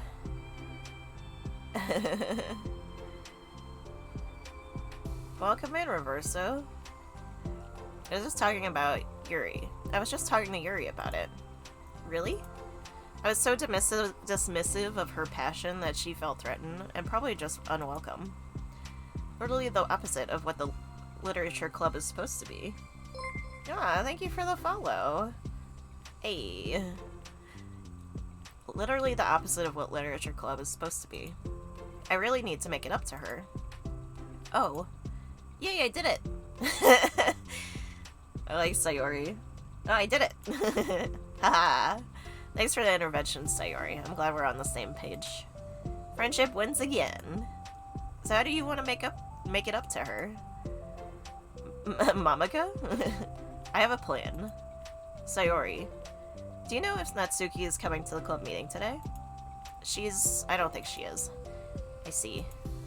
Monica was afraid of that. Not because of her plan, but because she's facing the consequences of the damage that she's inadvertently caused. Only Mamaka. But the only way to do the right thing is to face it head on. It's so easy to just duck away from conflict and wait for it to blow over. But that's not enough. Just truly respected someone's feelings. To truly respect someone's feelings after you've hurt them is to face them and admit your wrongdoing. It's true. Not the wrongdoing of mismanaging the club, but the wrongdoing of disrespecting Natsuki's feelings. Okay, do you think you can get her to come to the meeting tomorrow? I can do that. Okay, awesome. Yuri, you don't have to worry about anything, but thank you for being my friend. You're a good listener. Fidgeting with her hair, Yuri turns away to hide a smile. She's going like this, pretty much. You would marry Sayori? Yeah, that's fair. I would marry all of them. Well, I guess for today, it's going to be pretty quiet club meeting. I'm going out to step out for a bit. Is that okay? Yeah, I'm gonna read with Yuri. Hey, is this one of Natsuki's books? How come it's out here? Sayori picks up the manga that was resting on an adjacent desk. Oh, that? Natsuki probably just left it out by accident. But I thought she hasn't been coming to the club. Actually, Monika's been. Okay, Yuri, I'm sure it was just someone else who was using this classroom then, okay? Monika smiles at them both. Then, with a wave, she exits the classroom. It's a good kind of trouble. I really shouldn't have left that out. If Sayori catches on, she'll definitely tell Natsuki, and that would get really awkward. Thanks for the quack. Now, I wonder if there's a keyboard I could borrow from the music room. Wah! It's time for the next club meeting. The time for the next club meeting has already arrived. Ooh. Oh, whoa. Monika and Yuri. Boo, you whore. That's my favorite one. Monika and Yuri are the first to arrive. I'm so worried. Do you think Sayori is going to be able to bring Natsuki? You whore. Yes. How do you know? Well, she's Sayori. You know, you're right. Time slowly passes.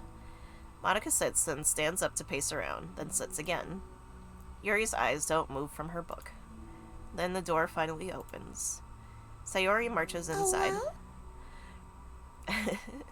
Behind her, Natsuki shuffles inside, nervously looking around the room. We're here! Welcome back! Monika, the club president, stands and greets them with a smile. Sayori picks a desk and takes a seat. Natsuki sits closely next to her. Looking back and forth between the club members, Monika is struck with a nostalgic feeling.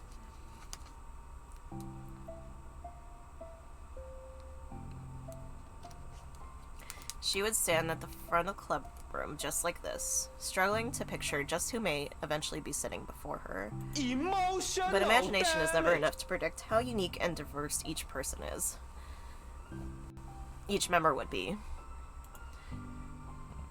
Each with her own struggles, her own reasons for seeking the vision that Monika had, admittedly so vaguely advertised. Seeking trust, understanding, respect. What new lessons will the future hold for the literature club? Realizing she's getting ahead of herself, Monika takes a deep breath and returns to the present. Okay, everyone. The literature club is starting. We have an activity planned for today. Monika turns around to face the chalkboard. On it, she writes manga in big letters. Today we're going to learn from an expert about a unique form of literature. Manga. Oh, come on. Isn't this kind of forced? I know you don't actually want to do this, so just... Monica shakes her head. Natsuki. This is the hardest part. After making it this far, it would be so easy to just smile and move on. But that's not enough. Not this time. I'm sorry. It was wrong of me not to take you seriously when you were kind enough to show interest in my club. I thought about it, and I realized how biased I was against manga. It caused me to disrespect you, and I'm sorry. But I think you deserve to be able to share your passion with us. So can I make it up to you? Well, thanks, but I know you're only doing this because Sayori told you to. Wait, that's not true. Monica planned this all by herself. I didn't even get a chance to talk to her. I was witness to that as well. This is the Literature Club. The Literature Club is a place where everyone gets to be themselves. We all have our own interests and our differences. It's my vision to let us freely express that. And it's my goal to respect everyone for them. So I just want to learn about the things that make you happy. I think that you deserve to share that joy as much as everyone else does. Is that okay? Natsuki looks away and hesitates. But it's really dumb. The stuff I'm into. Monica smiles. She kneels in front of Natsuki's desk, looking her straight in the eye. If you like it, then it's not dumb. Oh, except for me. Sayori, you're not dumb either. Haha, what the heck? You guys are so weird. Fine, I'll show you some of my manga. Only because you admitted that it's literature, after all. Natsuki stands up. Oh yeah, I didn't say this before, but I'm actually into writing too. I'm kind of a pro. But I didn't want you to like me just for that. Wow, really? I really did have you all wrong, Natsuki. Yeah, whatever. Today's not about that anyway, right? It's about manga, so I hope you're ready. A week has passed since Natsuki returned to the Literature Club. Since then, the club activities have been in full swing. Each club member have received a day in the spotlight to share all their favorite kinds of literature with each other. As another meeting draws to a close, Monica approaches Natsuki on the way out. Natsuki, are you in a hurry home or anything? Me, not particularly. Why? Oh, there was just something I wanted to show you, if you had a few minutes. Sure, what is it? It's not in here. Can you follow me to the music room? The music room? Why? Well, you'll see. I love this music room. It's so cute. You know, I was thinking back. When the club was just me and Sayori, we would talk about how we envisioned the club to turn out. We cared a lot about it being a place where people could express themselves. And she said something strange to me. She said that I was trying to make the club that I needed myself more than anyone. But I think it wasn't until you joined that I fully understood that. Because you really taught me a lot about myself. Like things that I was probably always too stubborn to admit.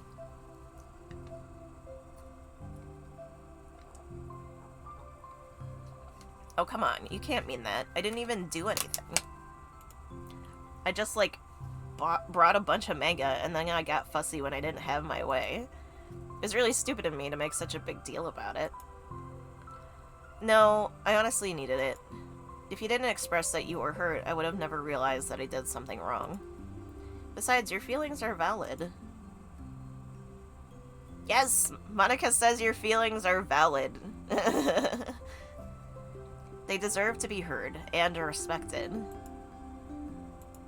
It's just really hard to feel that way sometimes. You know, like, I really shouldn't care about what other people think in the first place. But when you're just criticized by everyone around you for being a certain way, it can get really hard to brush it off. And it makes me start to feel like I'm the problem. Like I'm not doing enough to please everyone else. Am I being too entitled if I just want people to like me without me having to hide a bunch of stuff about myself? Absolutely not.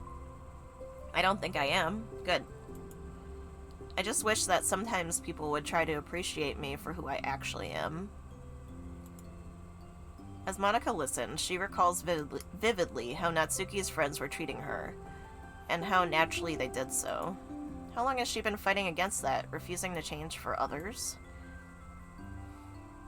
I can only wish I was as strong as you are, Natsuki. You're so honest with yourself. I'm like, always trying to come off as perfect for other people. Anytime there's like a hint of contention, I just crumble. But it's thanks to you that I really started thinking about this stuff. You really inspire me to start working on it. But well, like I said, I didn't even do anything. You were just being yourself, that's all you needed to do. Also, there's something else. Monica takes a breath. The thing is, I might have read a little bit about your manga. What? You? What the heck? Why didn't you tell me? I'm sorry, I think I just felt like kind of embarrassed to admit it. After I gave you such a hard time about it. I can't believe you, of all people, were reading manga behind my back. That's so funny. Yeah, well, I just flipped through one of them out of curiosity, but I ended up reading a whole bunch of it. But I mean, one of the characters was in a literature club. What are the chances, right? You were reading Parfait Girls? Wow, you have good taste. Just one volume.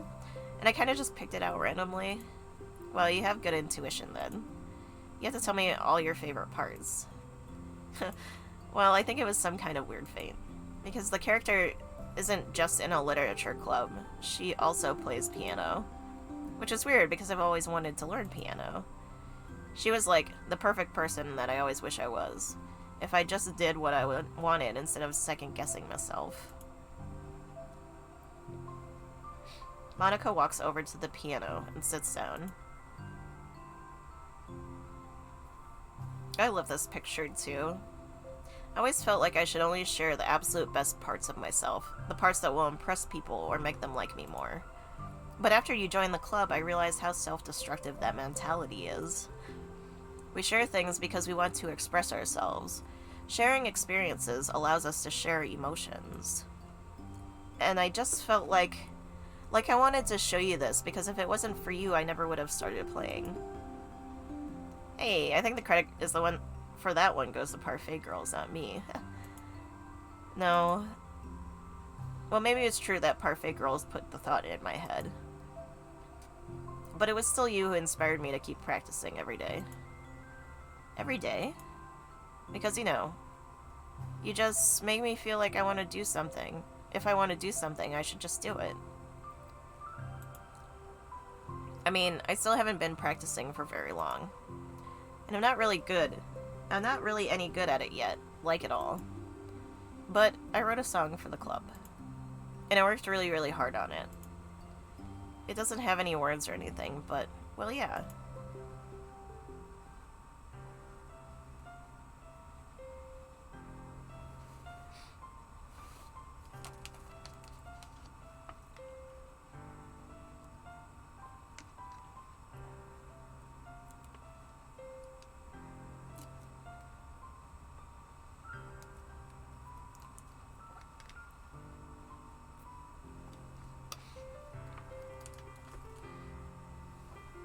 Very cute.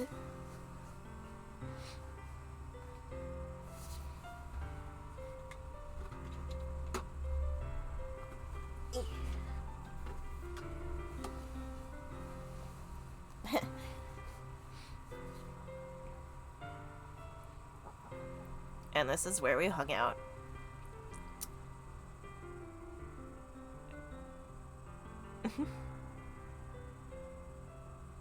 Dessert.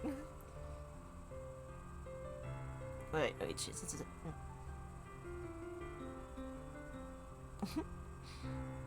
Aw, mad that Suki. Sayori rushing to help. Bum bum. Damn, I already finished this fucking bottle of water.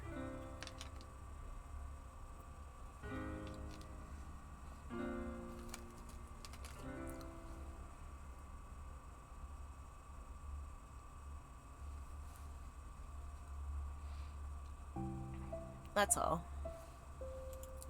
That was so good. It was? Yeah, are you kidding? You're like already a pro. Not even close. Does the song have a name? You said it was about the club, so... yeah. It's called My Song, Your Note. Because everyone brings something so unique to the club. It's completely different from how I first imagined it, I think. But I was like such a selfish perfectionist. It shouldn't be about me, it should be about everyone. And it's all of you who helped shape the club into what it is. I would never change that. Well, I think that's really thoughtful and kind of flattering. I kind of feel like I don't deserve this much validation. I wasn't exactly very patient either when I first joined the club. It makes me feel like I should probably apologize too. I think I was just really fed up with a lot of things and I got frustrated after not getting my way in the club. So yeah, I really didn't mean to take it out on you. I was being really immature. If you can get my stubborn butt to apologize, I guess you're doing something right. It's fine, I'm past it too. I think we're already even. But it's really sweet that you are thinking about it. It takes a lot of maturity to reflect on that kind of thing. Well, I wonder who I got it from. Huh? Oh, never mind. Well, anyway, we're even as long as you let me keep my manga in the club room. You did admit it was a form of literature. You totally can't take that back now. You got me. That closet's all yours. Hee. I'll tell you what. I'll bring in a little something for the club tomorrow. I want to do something nice in return. What kind of little something? Oh, you'll see. But I don't think you'll be disappointed. Should go and bring the cupcakes. The next club meeting ends up being a particularly tasty one. Very cute, very cute. Alright. We got...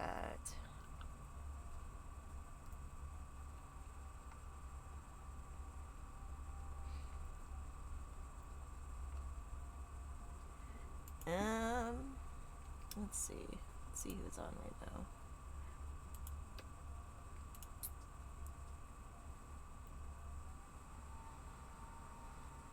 now. Ooh, I forgot there's music in here.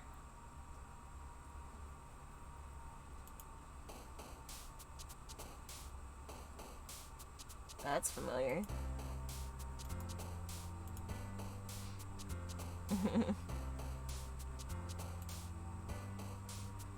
Dang, there's a lot of people on. Who should I raid?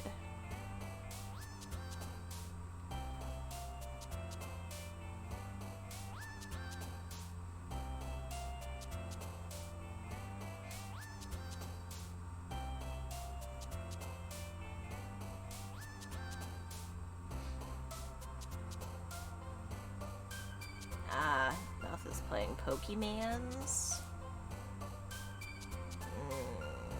There's also Med. I don't know, guys. I wanna... Why can't I raid everybody?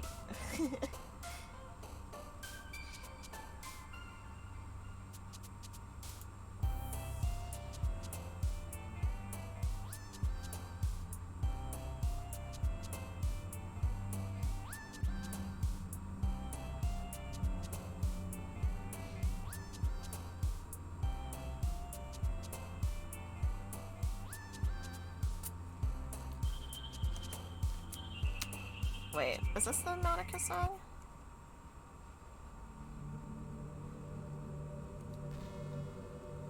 Anyway. Let's transition to the end.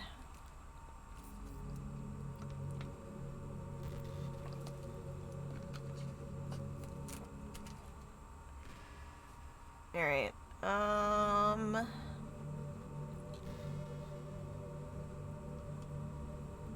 we got a whole bunch of people we could try, but I think I'm gonna go with Shiny, because I've been having a lot of fun over there.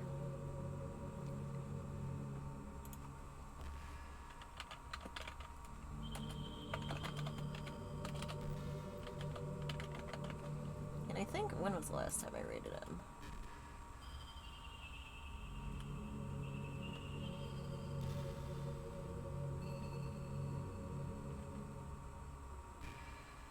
Okay, cool. Shut up, you're cute. Anyway, I really appreciate all of y'all coming to hang out with me, watching me cry while I play Doki Doki Literature Club. It's really awesome.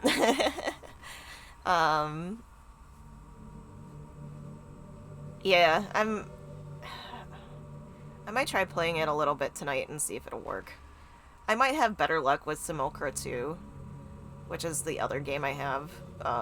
That one might actually be able to stream, but I don't know. Anyway, we're gonna just raid Shiny, Shiny Pockets. He is doing any percent no hit, in Resident Evil 3, which is very fun. I hope y'all enjoy it. And thanks you, everybody, for coming by. I love you. Stay unique. Be yourself. And take care of each other, okay? I love you. Well, wait. I forgot a raid message! Give me my emote. Wait. Favorites? Somebody make a... Oh no! I can't reach it because it's... There it is. Yes. Thank you. Thank you. I really need to make a thing for that. Alright, I love you. Bye!